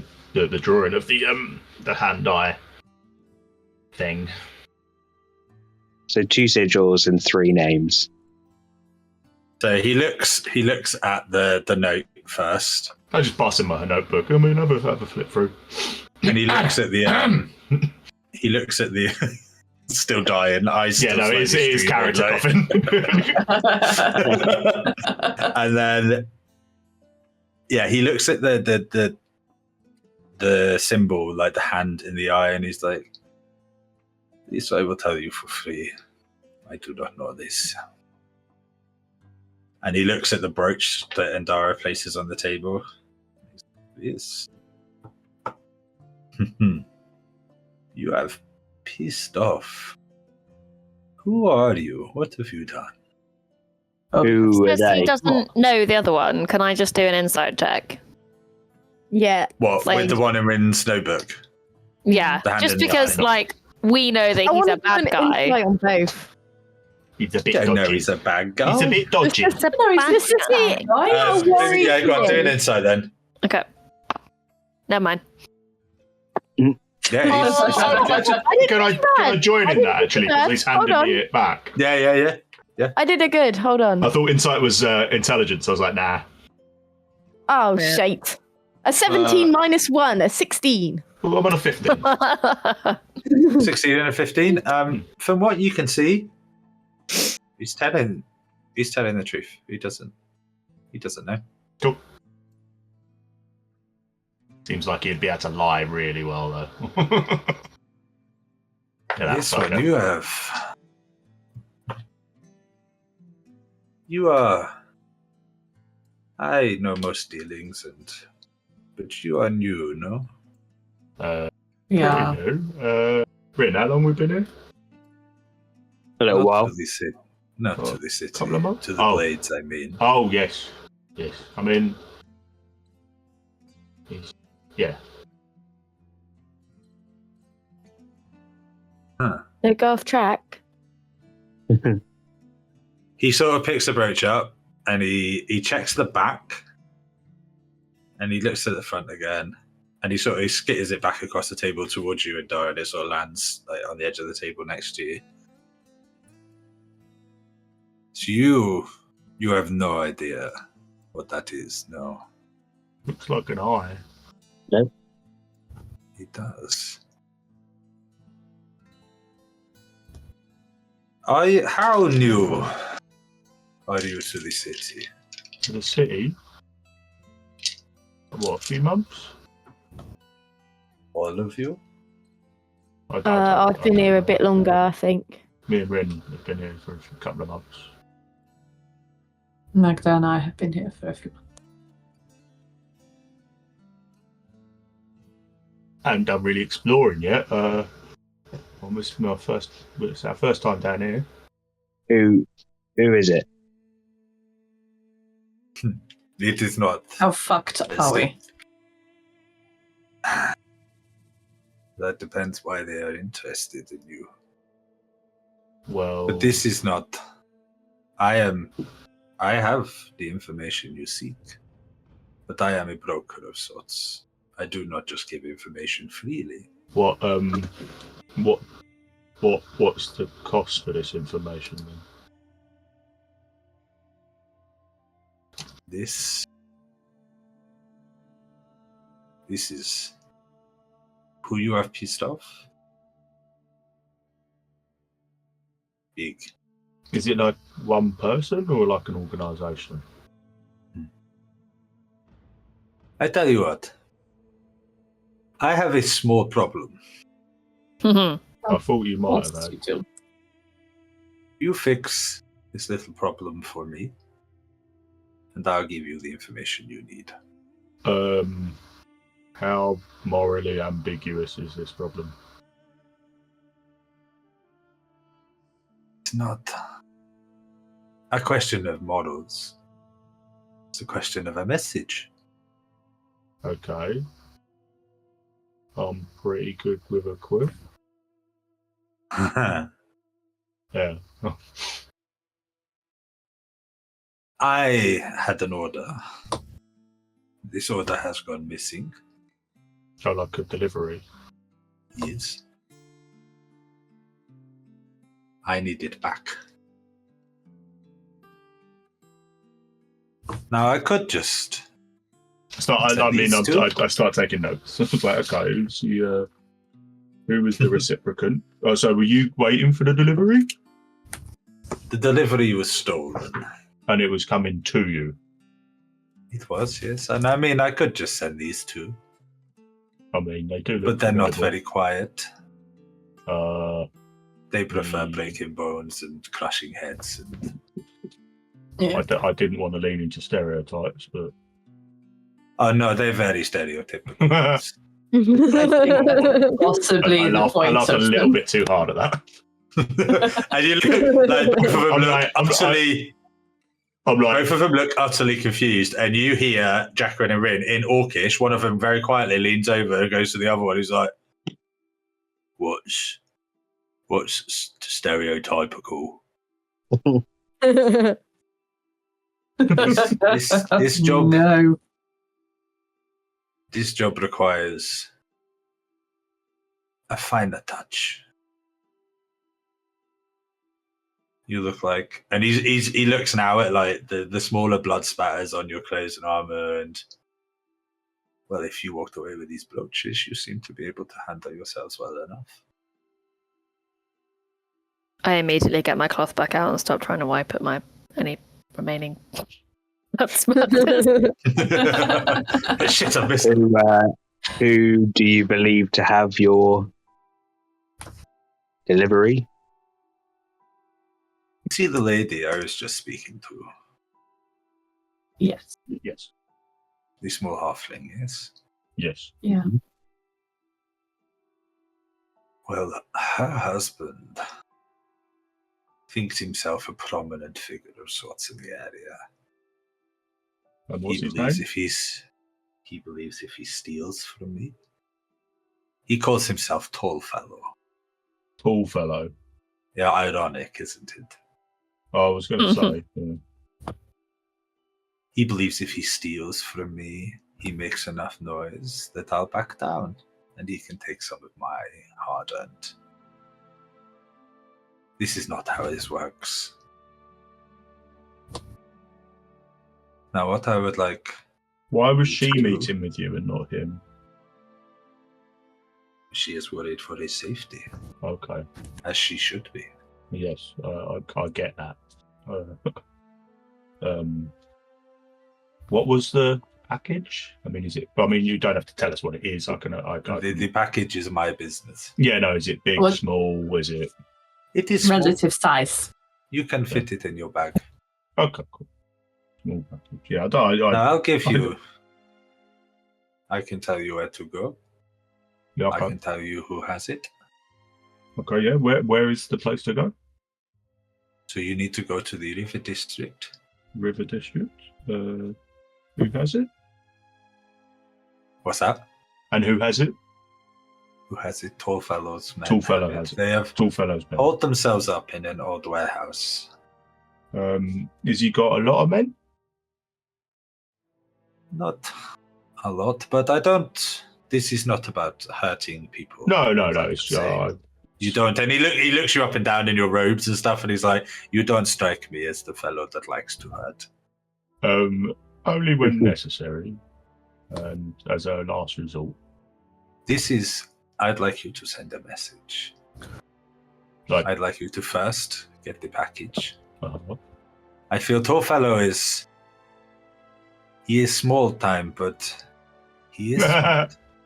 But he is clever, and I feel if you do not get the package on time, he will destroy it.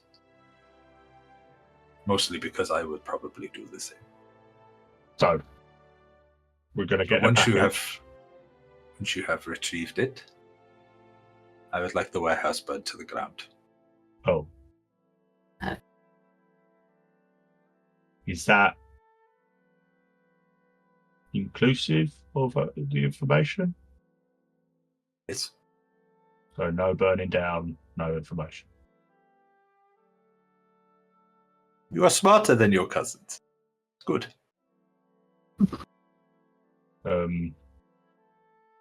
About no burning down half the information? No. Okay. The deal is the deal. It is up to you how you burn it down, whether you burn it down with people inside or no. Well, if you find a way not to. No, we're not going to do that. This What is does what I need the for what you need. How you do it is up to you. Is there any a 3, or is that just 2 things? Bring it back to me. Oh yeah, of course. Is there a deadline beyond before he destroys it? That would be probably the only deadline. There is one more thing, though. Of course. You do not look inside.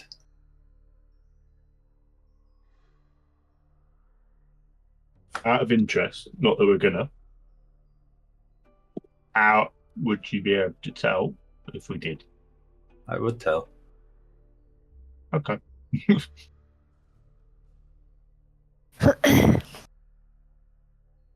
Okay, yeah, I'm not gonna. Well, now I kind of think you will. Well, no, because you gave that ominous, I will know. I'm definitely not gonna now. He promised he won't look at your package. It's a cock joke. No, I got it. So is this... You want information on that? Well, I mean this is rock and hard place, isn't it? Well, no, I I mean, don't. that is- I think it's here and then the warehouse. nice. Nice. That was all Ant, that was. That was like a fucking hell. Just out of curiosity, what's your usual deal with the organization that we work with? Is this a sort of payment they give you? No. Or are No, you the taking blades. advantage of us? I'm not taking advantage. I'm a businessman. And he looks you all over and he's like, I don't think you could afford to pay what the blades pay for money, so this is an alternative. Okay. What's your price of money? Of course, if you can rustle up my usual payment, then I Out will, of of course, interest? always take Out gold of interest? What's your fee? for something this big. Just curiosity. 250 gold pieces. Good to know. Good to know. I mean, we can't afford that, you're right, but I mean, I surely usually am.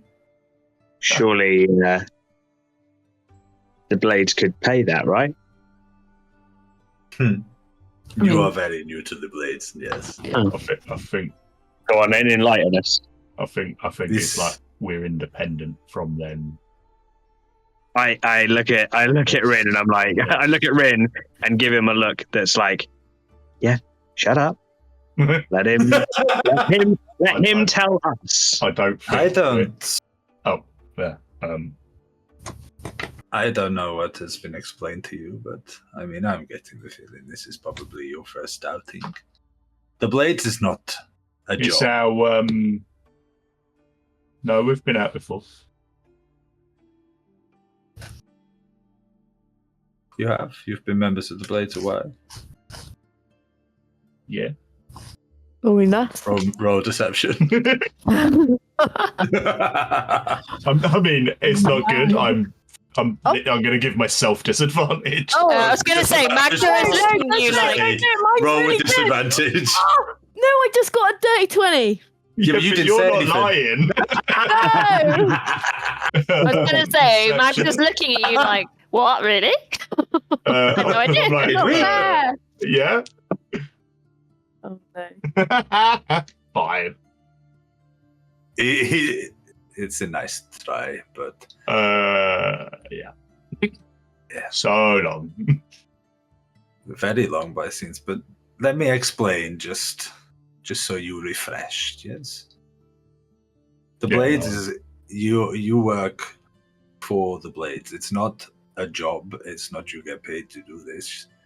People join the Blades because they want to be heroes. They want to be big and famous, and that's you make your money from this. The Blades, they will not pay for you to pay me. They barely want to pay me themselves. So either you find the gold or find my package. I said it and I heard it. Stop. Yeah. If you're sure, very nice. Kind of saw it on your face. Yeah. I think we're gonna have a look for your package. We'll find your package, we assure you. Even if it is tiny.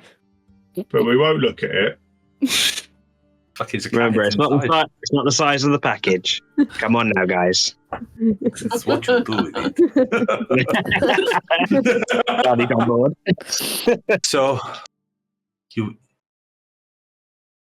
package received, warehouse gone. What you do with tall Donation. fellow and his men? Up to you.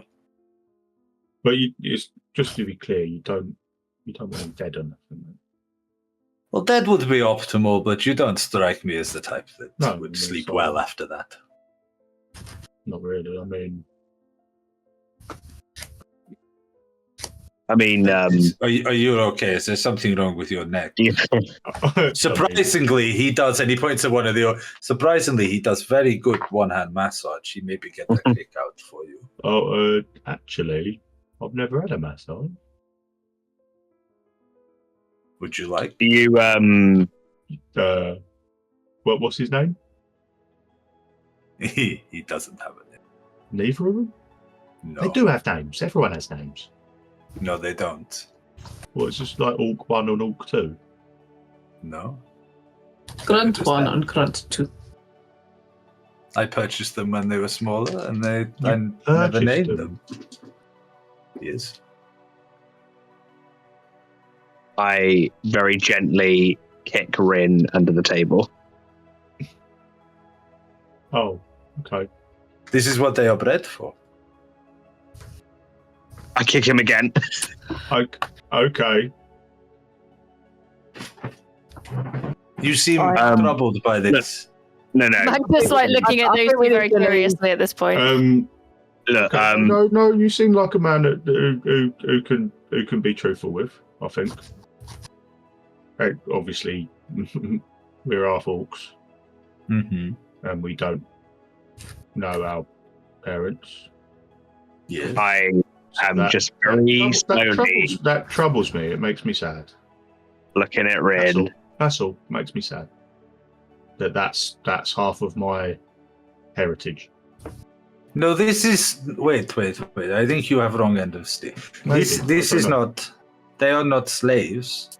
Okay. They were not stolen or taken from parents. That tribe. This is what they breed for. They breed to then be sold, and it funds the tribes. They have done this for millennia.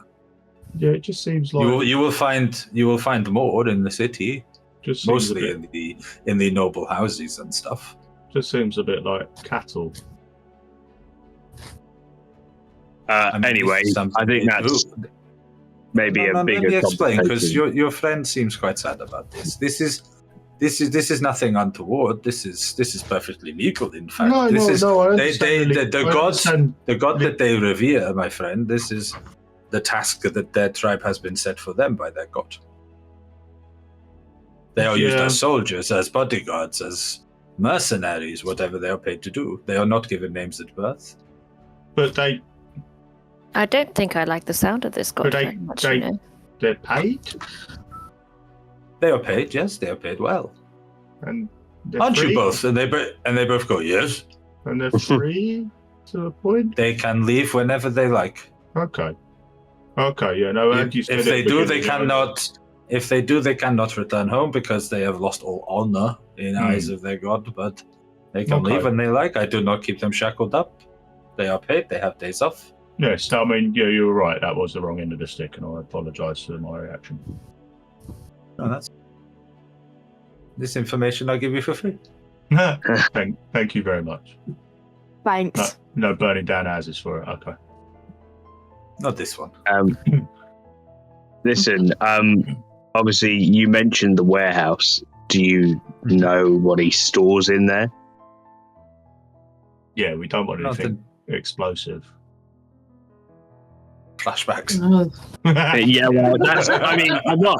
I mean, separate situation, but it's definitely not why I'm asking. Any camera? Sludgy dudes. One very bad evening. Yeah. Dollfellow is petty criminal. So probably just stuff he has stolen. I am not sure. I have not looked into it enough. All right. And what is, let's call it a headline of the information that you're going to give us for doing this? What do you mean headline? Like, is it? Do you know the information about all the names we mentioned? You can give us a little. I know some. Okay. I know what. And he points at the brooch. He's like, I know that. You know that. And you know some of the names. Okay. Mm-hmm. Okay. Thank you. No, thank you. And you'll tell us as much as you know. As much as I know, yes. Insight check. yes, help him with that. I mean, yeah, absolutely. Insight is wisdom. Wisdom.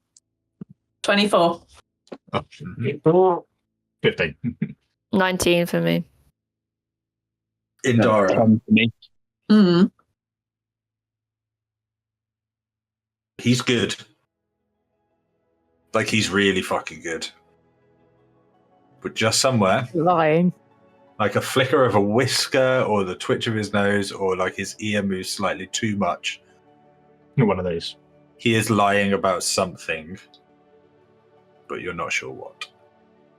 Oh dear. On your reputation, you will tell us everything you know. On my reputation. And if I we will tell discover you have everything withheld, you need to know about that and your names. we need to know. I think we need to know as much as we can. He leans in closer and he's like, I understand that you are flesh, you have your weapons, your gods. There are some places in this city that even you are better off not knowing. I lean over to Jacqueline and I whisper, it's like, I think it's time we skedaddle because. Yeah, we're getting there. But I have a feeling we might end up there one way or the other. I would hate for our relationship to be prematurely cut short because we have not been fully informed of what we might need. He shifts slightly in his seat, and for the first time since sitting down, he loses that sort of relax to like his back straightens and his like hands come out and lean on the table. The information I am willing to provide is the information I am willing to provide to you for the job you have done. So, Now you will get enough to do what you need to do and know what you need to go. But there are some things that, one, you are better off not knowing, and there are two, things that I will not share. The deal is the deal. You take it, you don't. Then we take it. Then we're going to take it.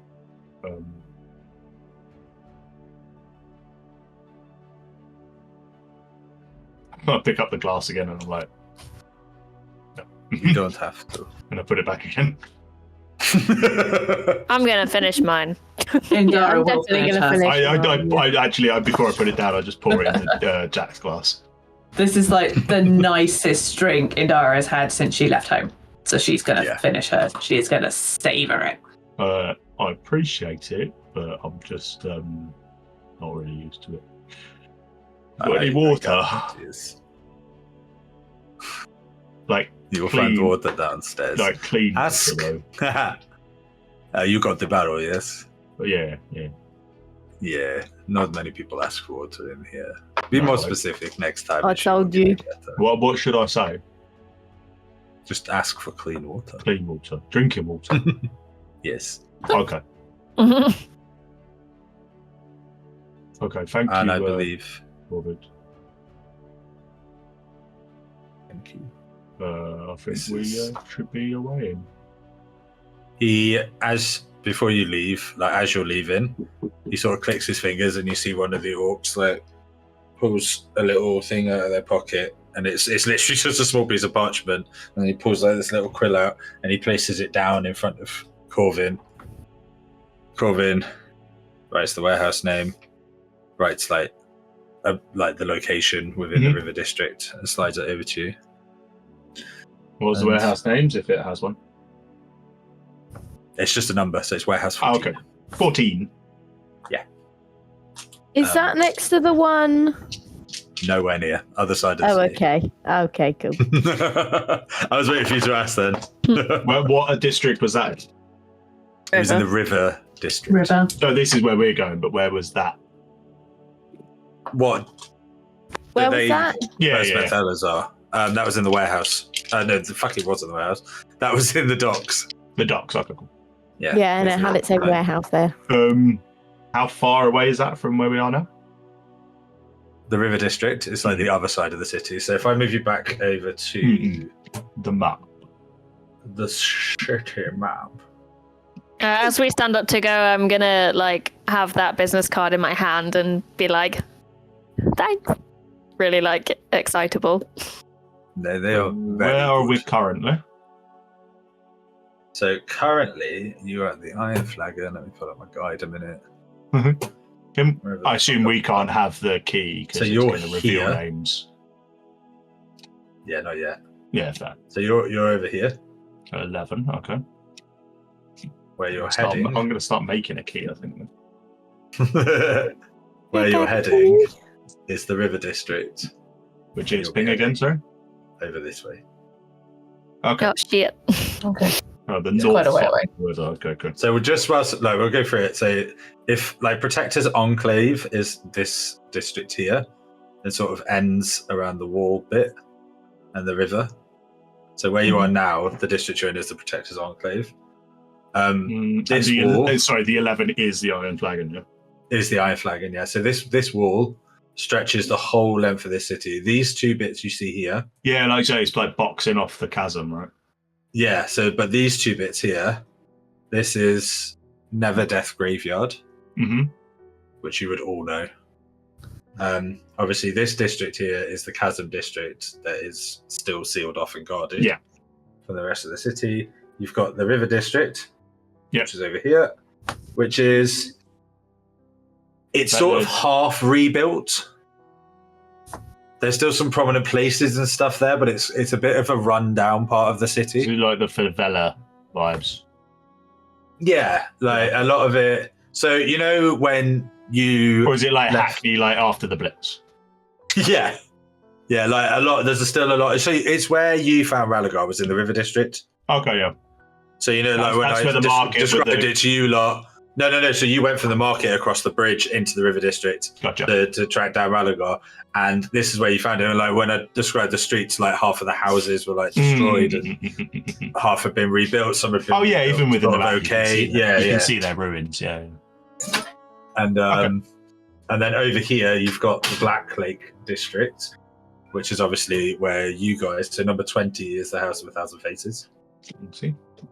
And the district is so called the Black Lake District because the lake is still black from all the ash from the eruption. Volcano. It just never left. So yeah, as you guys go to leave, he doesn't. Sounds like a silly question as well. Sorry, where is the volcano? Not on this map. No, it's like direction. I mean. Oh, direction. So it's Northeast? pretty much like directly inland, Okay. but it's quite a way away. Yeah. Like you can sort of see it in the skyline from Neverwinter, but it's enormous. East. Yeah. Cool. Yeah, as you guys obviously finish up your drinks, and it's if there is nothing else, I have other meeting. We thank you for your time. Thank you. I've got a bit. I just gotta hand him a leaflet. He takes it, even if and he sort of. even if it's not. I mean, it's an interesting read. I will have a look. And you watch as he just passes it to one of the guards behind him. Have a read. I've got it in Orc as well. The guy looks at it, and he's like, you see his lip sort of upturns, and he's like, puts it in his little pocket.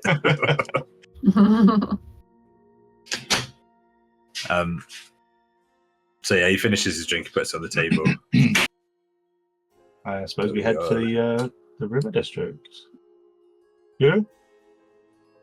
Should we have a? What's the time? You're coming on for like late afternoon now, and we're down here. How far away was the last person? That's about half a day's walk. Oh, is it? It's not that. What time did you say it was? It would take you like an hour or so to get there. You'd probably be like coming on to sort of dusk by the time you got there.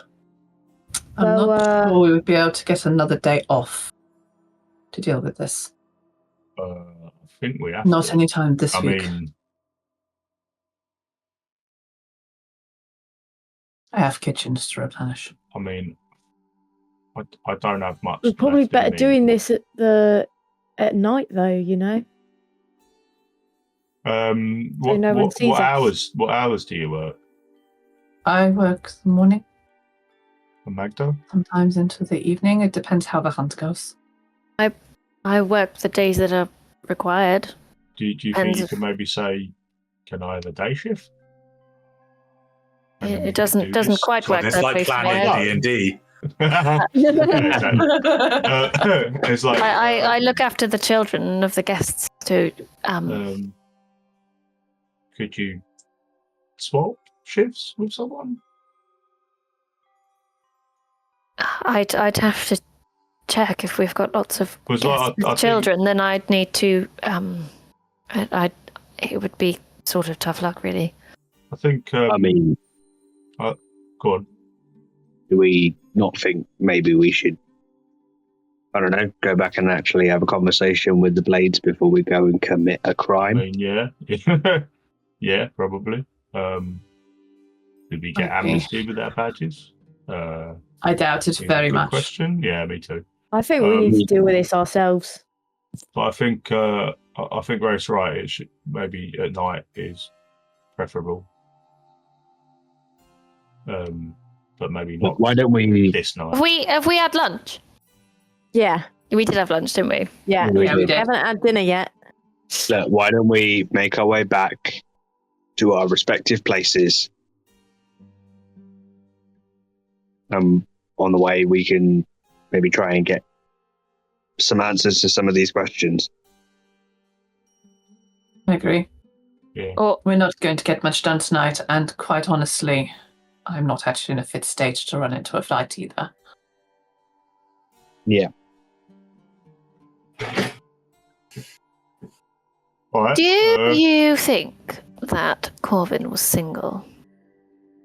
Are you? That's the conversation for the walk and talk. Well, he was just ever so. I'm just presuming you're Clean. this all the time, yeah. Yeah, but Yeah. Yeah. Because where's everybody else's respective spots? Well, I'm going back to the DM. board. Yeah, no. We're- DM. We're here, aren't we? Yeah, we're here. Yeah. You're down in the docks. You're in the Black Lake. I'm asking for numbers. Fucking hell. So number 20 is the House of a Thousand Faces. Yeah, got that. Number Number 20. Number 12 is the Moonstone Mass, The Moonstone Mouse. which is where Indara and Magda reside. Yeah. Number 27, well up at the back of the River District, Where the hell is that? is the Board Laid Bear. That's fucking miles away. Well, you're the closest to broad the laid warehouse. Well, I could maybe convince Riz and Luna to come get the job done with me, but you'll owe us. Well, yeah. Do you think they're going to be back there? They'll be up for it. Yeah. 27. That's 20. Oh, right up the top, aren't they? Right at the top. Right at the top. Is there any way we can get in contact with each other? No. Shall we? Is there like a message carrying service in the city, Damien? Or somewhere we can get a couple of sending stones? couple of sending stones. You could find a magic yeah. shop quite easily and get a couple of sending stones. Couple of copper. Depends how much monies you've got. Probably not enough. I'm not Probably not contracting. Well, actually, I've got a sending stone that I used to communicate with Riz and Luna, and they've got the other one. So why don't you have mine? And then we can keep in contact with each other. We do also need to go and find one of you. We'd need 3, really. So should we just say we'll meet somewhere tomorrow? Me. Come meet At us the at the guild? bear. The ball. Oh, okay, yeah. Sound. Come at any time. We'll be about. Well, We'll come if we late can. afternoon. Yeah. If we Well, can. I tell you what, we Would be able to come me in. and Jack will probably be able to get that sorted. And you guys use the sending stone to let them know. All right. Alright, I'll give Magda and Indara the sending stone. What do we do guys then? Do remember we Gordon? send the stone or? Oh my goodness. Gordon Bennett. Rafe rolls his eyes. Lord Nelson's trousers. Yes. You put them in. You put the stone in. He's just lost his patience today. So yeah, you give the stone to a courier and they send. Oh. No. Well, we may as well just send a letter then, surely. I'm taking the piss and I'm sorry. Oh. I don't really have any piss to take, actually. Quite dry. Dehydrated after all that. Oh, Like no. that. Like that. Give the stone to Indara. Indara, do you know how to use a stone? Does Indara know how to use one of these stones? You would definitely know how to use a sending Yeah, stone, yes. I know how to use a sending stone. I watched you give it to Indara and I go, oh, well, can I just have a look at it? Just I shall will I explain it to you when we Yeah, get back. Yeah. But can I just see it? I don't think she should. You didn't even let me see it. I'll let you have a look when we get back. And then I can explain it to you properly. I assume we head back to our respective Well, sleepy places. Jacqueline is like, so what do we want to do? Do we actually want to go and talk to head office? I don't think we've got enough yet. I mean, No. About I think what we are about to do. I think these sort of situations they might be. What's that phrase I read? Plausible deniability. That is exactly the phrase I read. I sort of like narrow my eyes at Rin, and I'm like, and you feel comfortable with that? No, Right. I don't So feel what I'm saying- about that at all. But I Well, think if you don't go to them directly and tell them it's fine. It's if they ask, maybe you can tell them. But until then, I think it's not lying. I think as long as everyone's out of the building, We'll make sure of that. We don't want to kill anyone again. No. Unless it's the only option. No. What if they're not bad people? That's the point. I mean, Exactly. Then we don't. Jacqueline sort of folds his arms, and he's still this entire time he's just still been intently staring at Rin. I know. I'm not sure that in a matter of they attack us, we go in to talk. If they attack us, yes, we need to talk to Tallfellow. we have to or respond. His bloody real name is. But we shouldn't. Fellow. Yeah.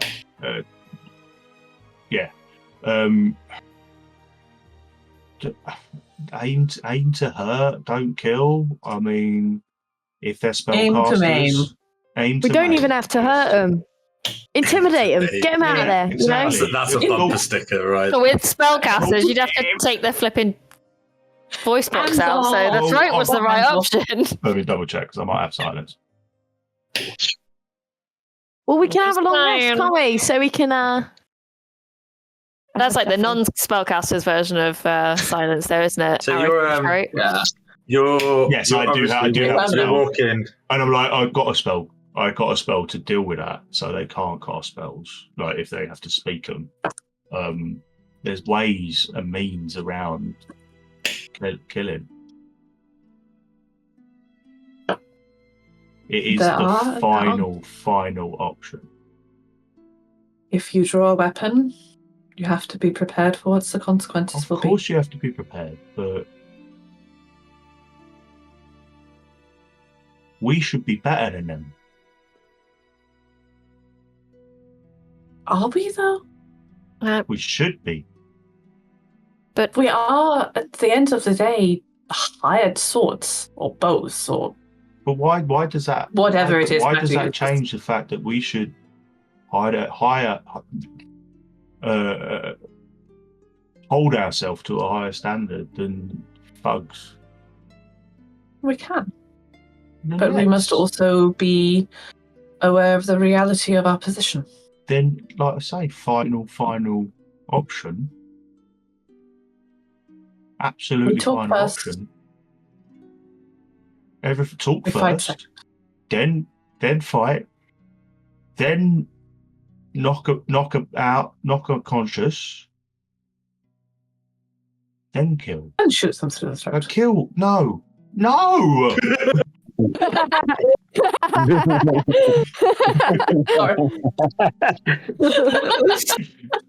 I feel like that was more. I feel like that was Exactly more what I was saying. No. Rave's gonna slap It was still Jacqueline. It's like, it's sort of shocked. No, I'm trying. I explained this so fucking well. know I'm what sorry, you but mean, Rim. if someone comes at me, then it sort of just comes over me, and I'm not very good at making those decisions, shall we say? Go for the kneecaps. Oh, okay, yes, Kneecaps I are think I quite can do that. I don't know if crippling So- someone is better than I mean, look, them dying. if you lot don't People say want yes, to, and then there's no money, it's and then not they die. recommended, but it does make you feel quite a lot better if you're a bit cross. But a bit cross. Yeah. look, if you lot don't want to walk back and speak to them and actually make sure that we should be doing this, then fine. But just want it noted that is an option. All right, we'll think about it. Jack, I think they're right. This sounds like something that we shouldn't tell them, and they probably won't want to know anyway. Maybe, I don't know. Yeah, well, we can talk about that later. Okay. Look, So you guys, to be honest, I always try to do the right thing, but I've learnt that sometimes the right thing doesn't always get you what you want. Well, anyway, so I never joined the Blades expecting to what's the phrase? It really annoys me. Keep my hands clean. I mean, yeah, but at the same Why time, does that annoy you? That's what you like. Because I didn't expect to keep my hands clean. Oh. Except that I always keep my hands clean. She expected to get her hands dirty. Right. Shall we bid you a jaw? A Jew. No? A jaw. No, So that's how you start to That was me fucking up. So you've obviously been walking and talking. Where are you guys headed first? Because you're going to different places, aren't you? Well, You I know, suppose I think we're it's probably- splitting up. Yeah. Where it makes The sense. first most point sense. where we could split. Yeah. Okay, so I'd say probably the easiest thing is you probably just walked from the Iron Flagon to like the bridge. Yeah. As like, well, at least two of you guys are heading sort of straight over the bridge and up here anyway, and Was it Reef's 11? going all the way back. I'll go miles away. there. So we'd probably walk. So, yeah, with, so you- We'd walk with Reef, Taxi! Wraith until we get to Taxi. the House of a Thousand Faces, and then let Wraith go on. So yeah, as Surely you- there must be taxis though, like little horse-drawn, or like or like a rickshaw. Oh wait, Oh. So as you yeah. as you all we're not arrive, getting in the taxi together again. We're not getting in the taxi together again.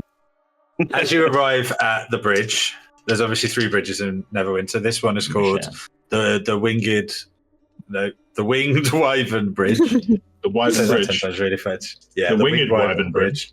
The Winged Wyvern Bridge ran waskily when the this is 30, yeah? so for those of you number 30, yes, and on the key. I'll just once you've been everywhere, I'll just share you a key I've made. But Is it a key or is it a legend? That's the this to you guys that have been here a while in the city, and I imagine like Indara most definitely would have looked into this. This is like one of the most significant structures in Neverwinter. Like this bridge is massive. It has been a part of Neverwinter since it was originally built. It was one of 3 bridges, and it's the only one that survived the eruption. I think I've got like a picture for you I can show you.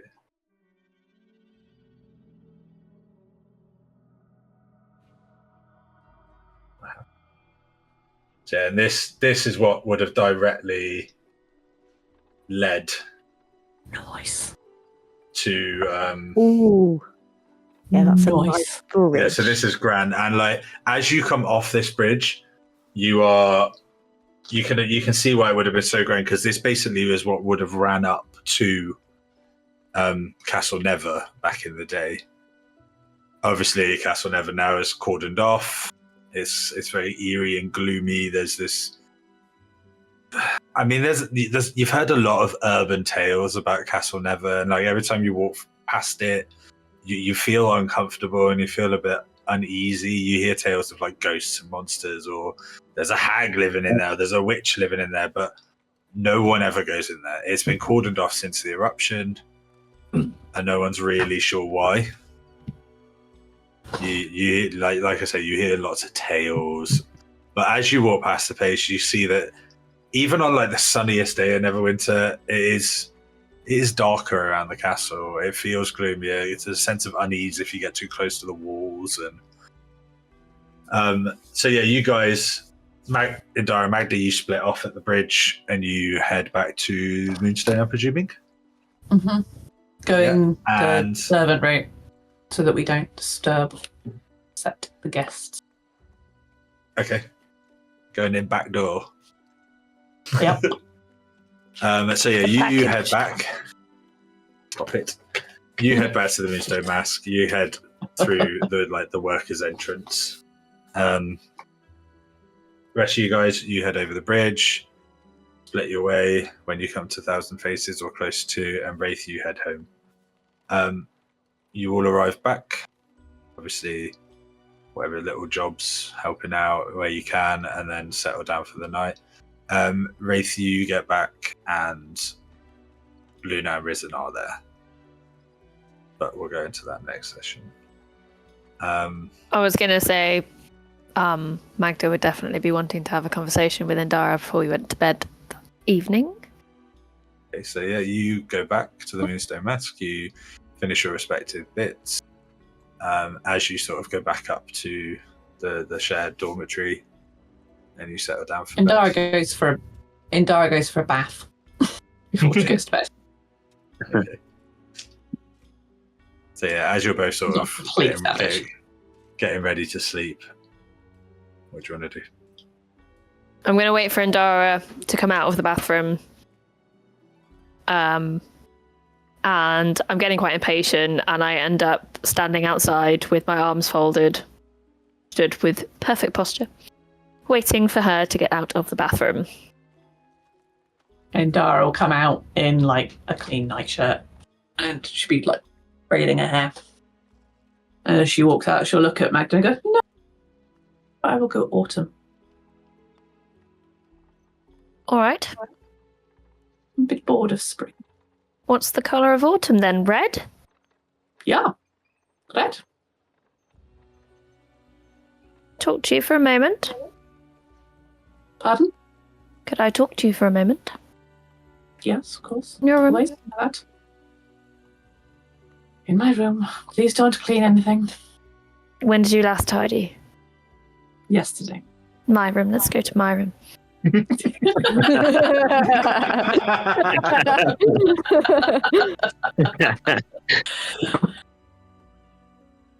So I lead her back down to my room and close the door.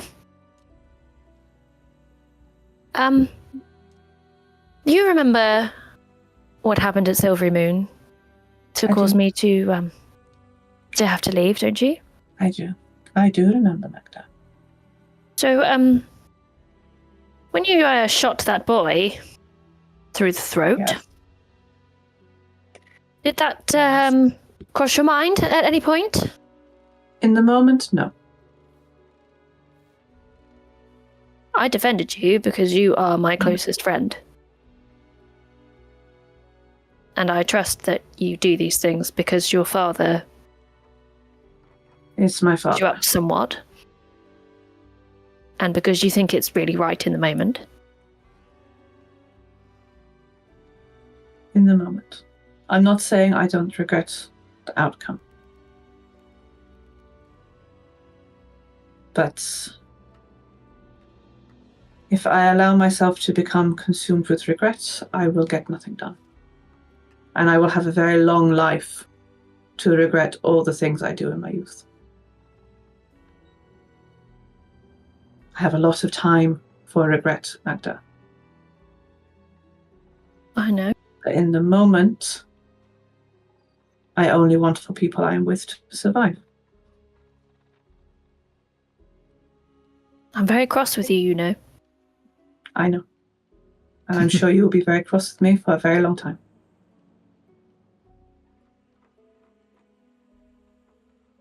As long as you know. I know. I don't know how long I I have will not- to live with my regrets, so I will not regret protecting people I care about. I understand. And I do understand. And As I you know. why what happened in Silvery Moon happened. And I understand it. Well, my children would never, ever have ended up on that roof, is all I'm saying.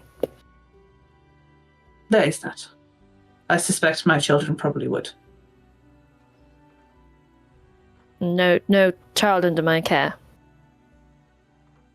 I think it would be a very long time till I have children like that, if ever.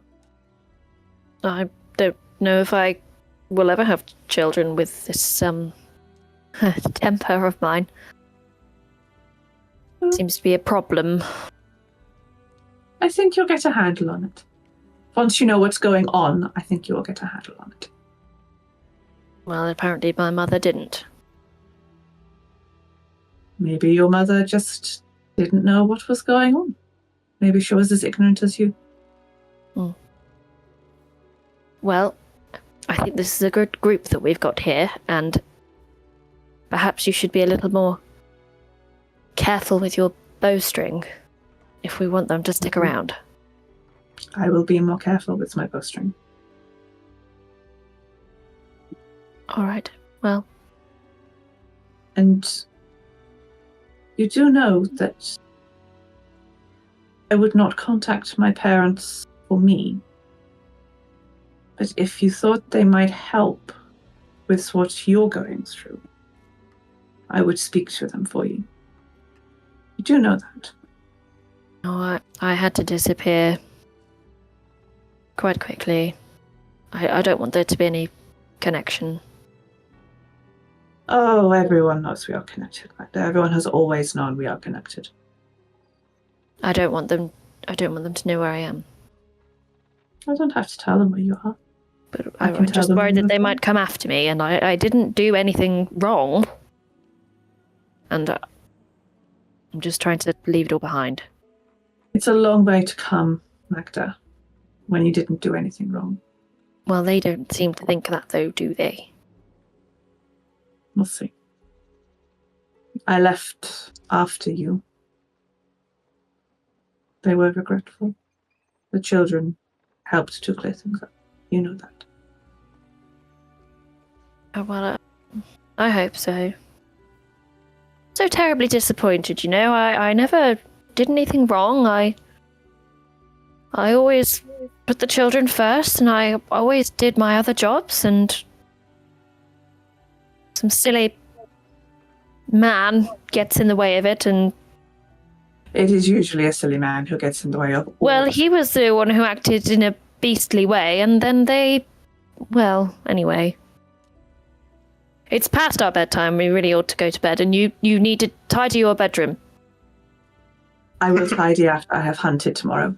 I will make more mess when I come in from the hunt. I should tidy after that. Every 2 days is fine, Magda. I have not been in there today. I was not in there yesterday. Well, the longer you let it build up, the harder it gets. That's all I'm saying. I have very few possessions here, Magda. All it really needs is that dust. Well, you can borrow my cloth. It's tidy. But you must bring it back. Not dirty. I will use my own cloth and send it to be washed. I will not take your precious things from you, Magda. Well, it wouldn't be taking, it would be borrowing. As I said, I trust you. I'm just a bit miffed. And while you are miffed, I will not borrow from you. I mean, I do think I really would lose my temper if you lost my cloth, so... Well, this is one reason why I would not wish to borrow it. I do not wish to take that risk. I've seen you miffed like that. Yes, it wreaked absolute havoc with my hair. It was terribly embarrassing turning up to that handsome cat man and having all my hair dishevelled and my sleeves are ripped. What am I supposed to do with these? You could buy some pretty fabric and make patches. Long, gore-like patches. I think it would be quite fetching. Maybe. I'll think about it. If we see a fabric shop where we can stop in. Okay. You remember that gown my mother gave me? 4 years ago? Mm-hmm. It's the sleeves, the big ones. Yes. I think that would be quite nice. It has to be blue, though. Oh, of course. You can get so many pretty blues. Mm.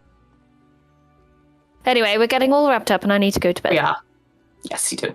Don't forget to brush your hair. Oh, you're such a silly goose. Off you go. Good night, Magda. And then Indara's going to take herself off to bed. Kick her boots under the bed on the way past.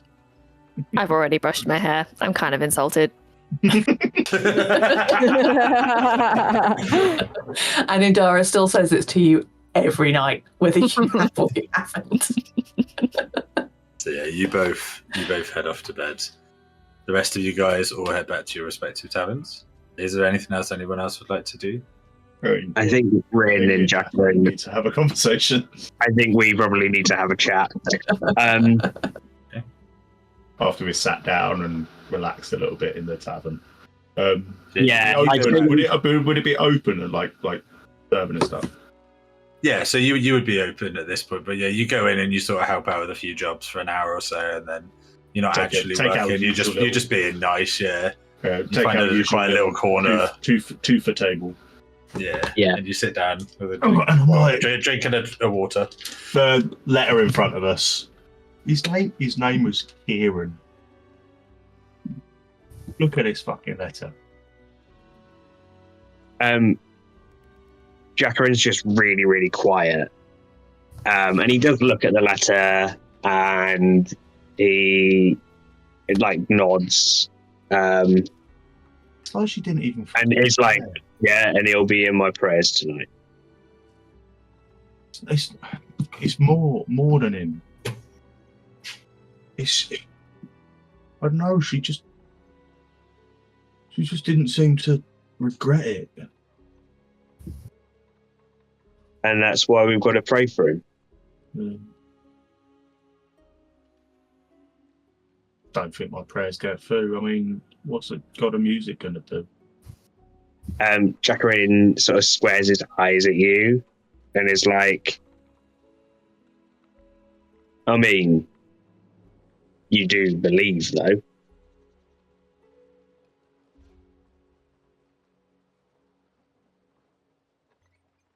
Well, I mean, bad stuff happens all the time, but it's like the difference between knowing gods exist, but is Malil the one that we?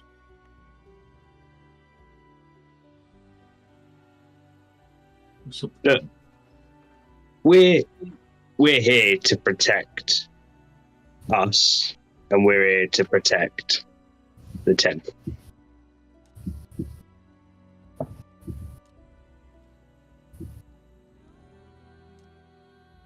We need to not lose sight of it.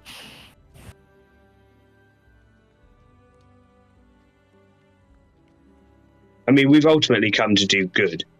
Yeah, of course. I mean, yeah, I know. There we It's just that you seem, and Jackarin kind of like shifts in his seat. It's clear it makes him very uncomfortable to sort of argue with his brother.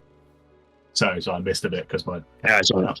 He sort of shifts in his seat. It makes him very uncomfortable to talk differently to you, other than just us being normal. Yeah. I mean, we're here to do good. Well, yeah, that's the ultimate. But we're going to go and burn down someone's livelihood. Yeah. Is that person bad? Is it? I don't know. Yeah, but I mean, there could be people that. Well, there's people that work in that warehouse. Are they bad? Well, they're going to lose their jobs, aren't they? Yeah, exactly. I'm just saying, I'm not happy about it. No, me neither. He's obviously not a good guy. He's a nice guy. I liked him. He's charming, but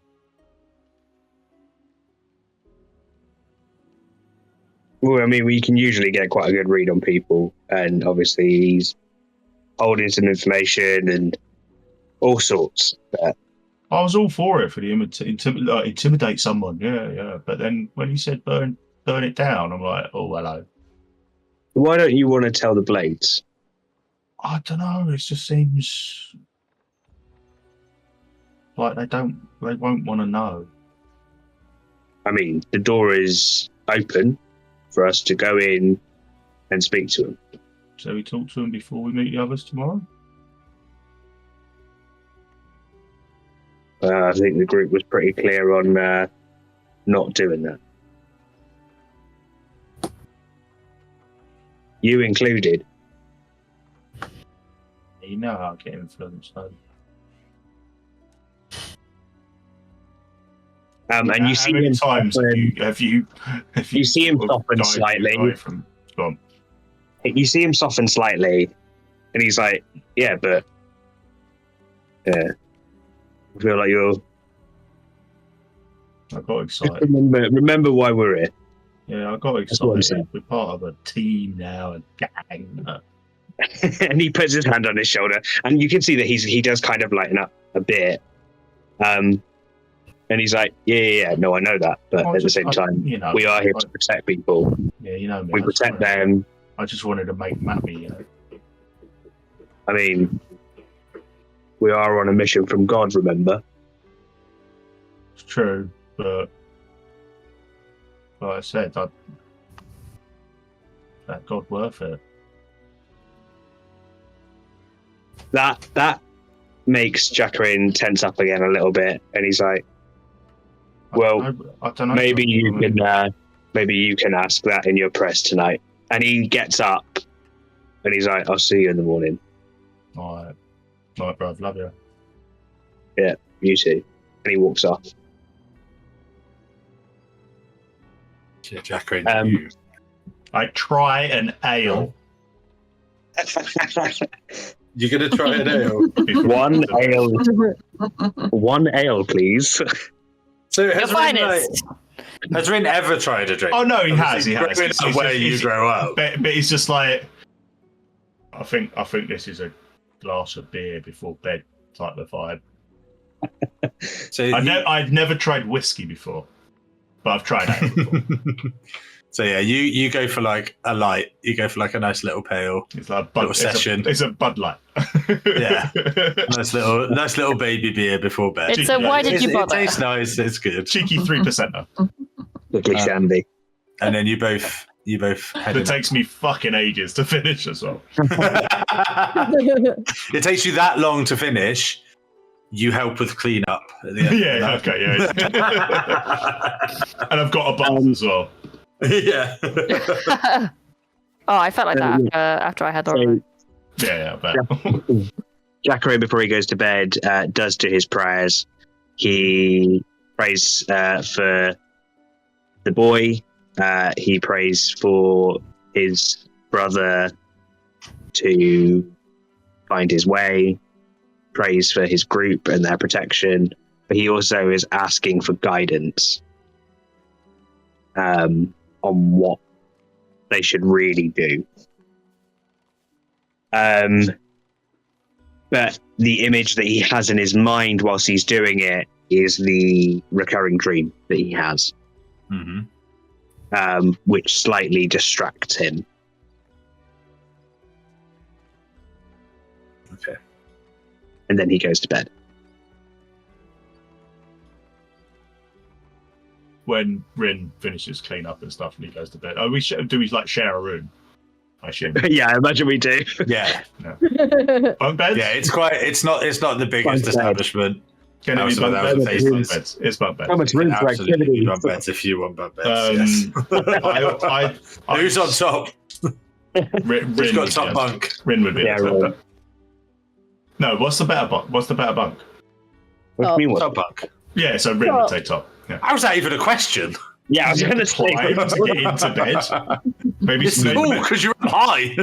maybe Stuart just like fucking gaslighted me into it.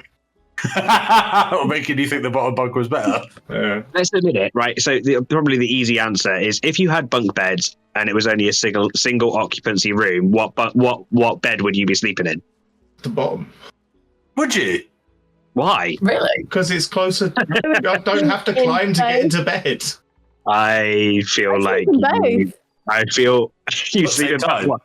Yeah, it's the exact same time. I can imagine that. You cut a hole in the top mattress, sleep standing, Like a T shape. sleep So yeah, standing. you up. guys.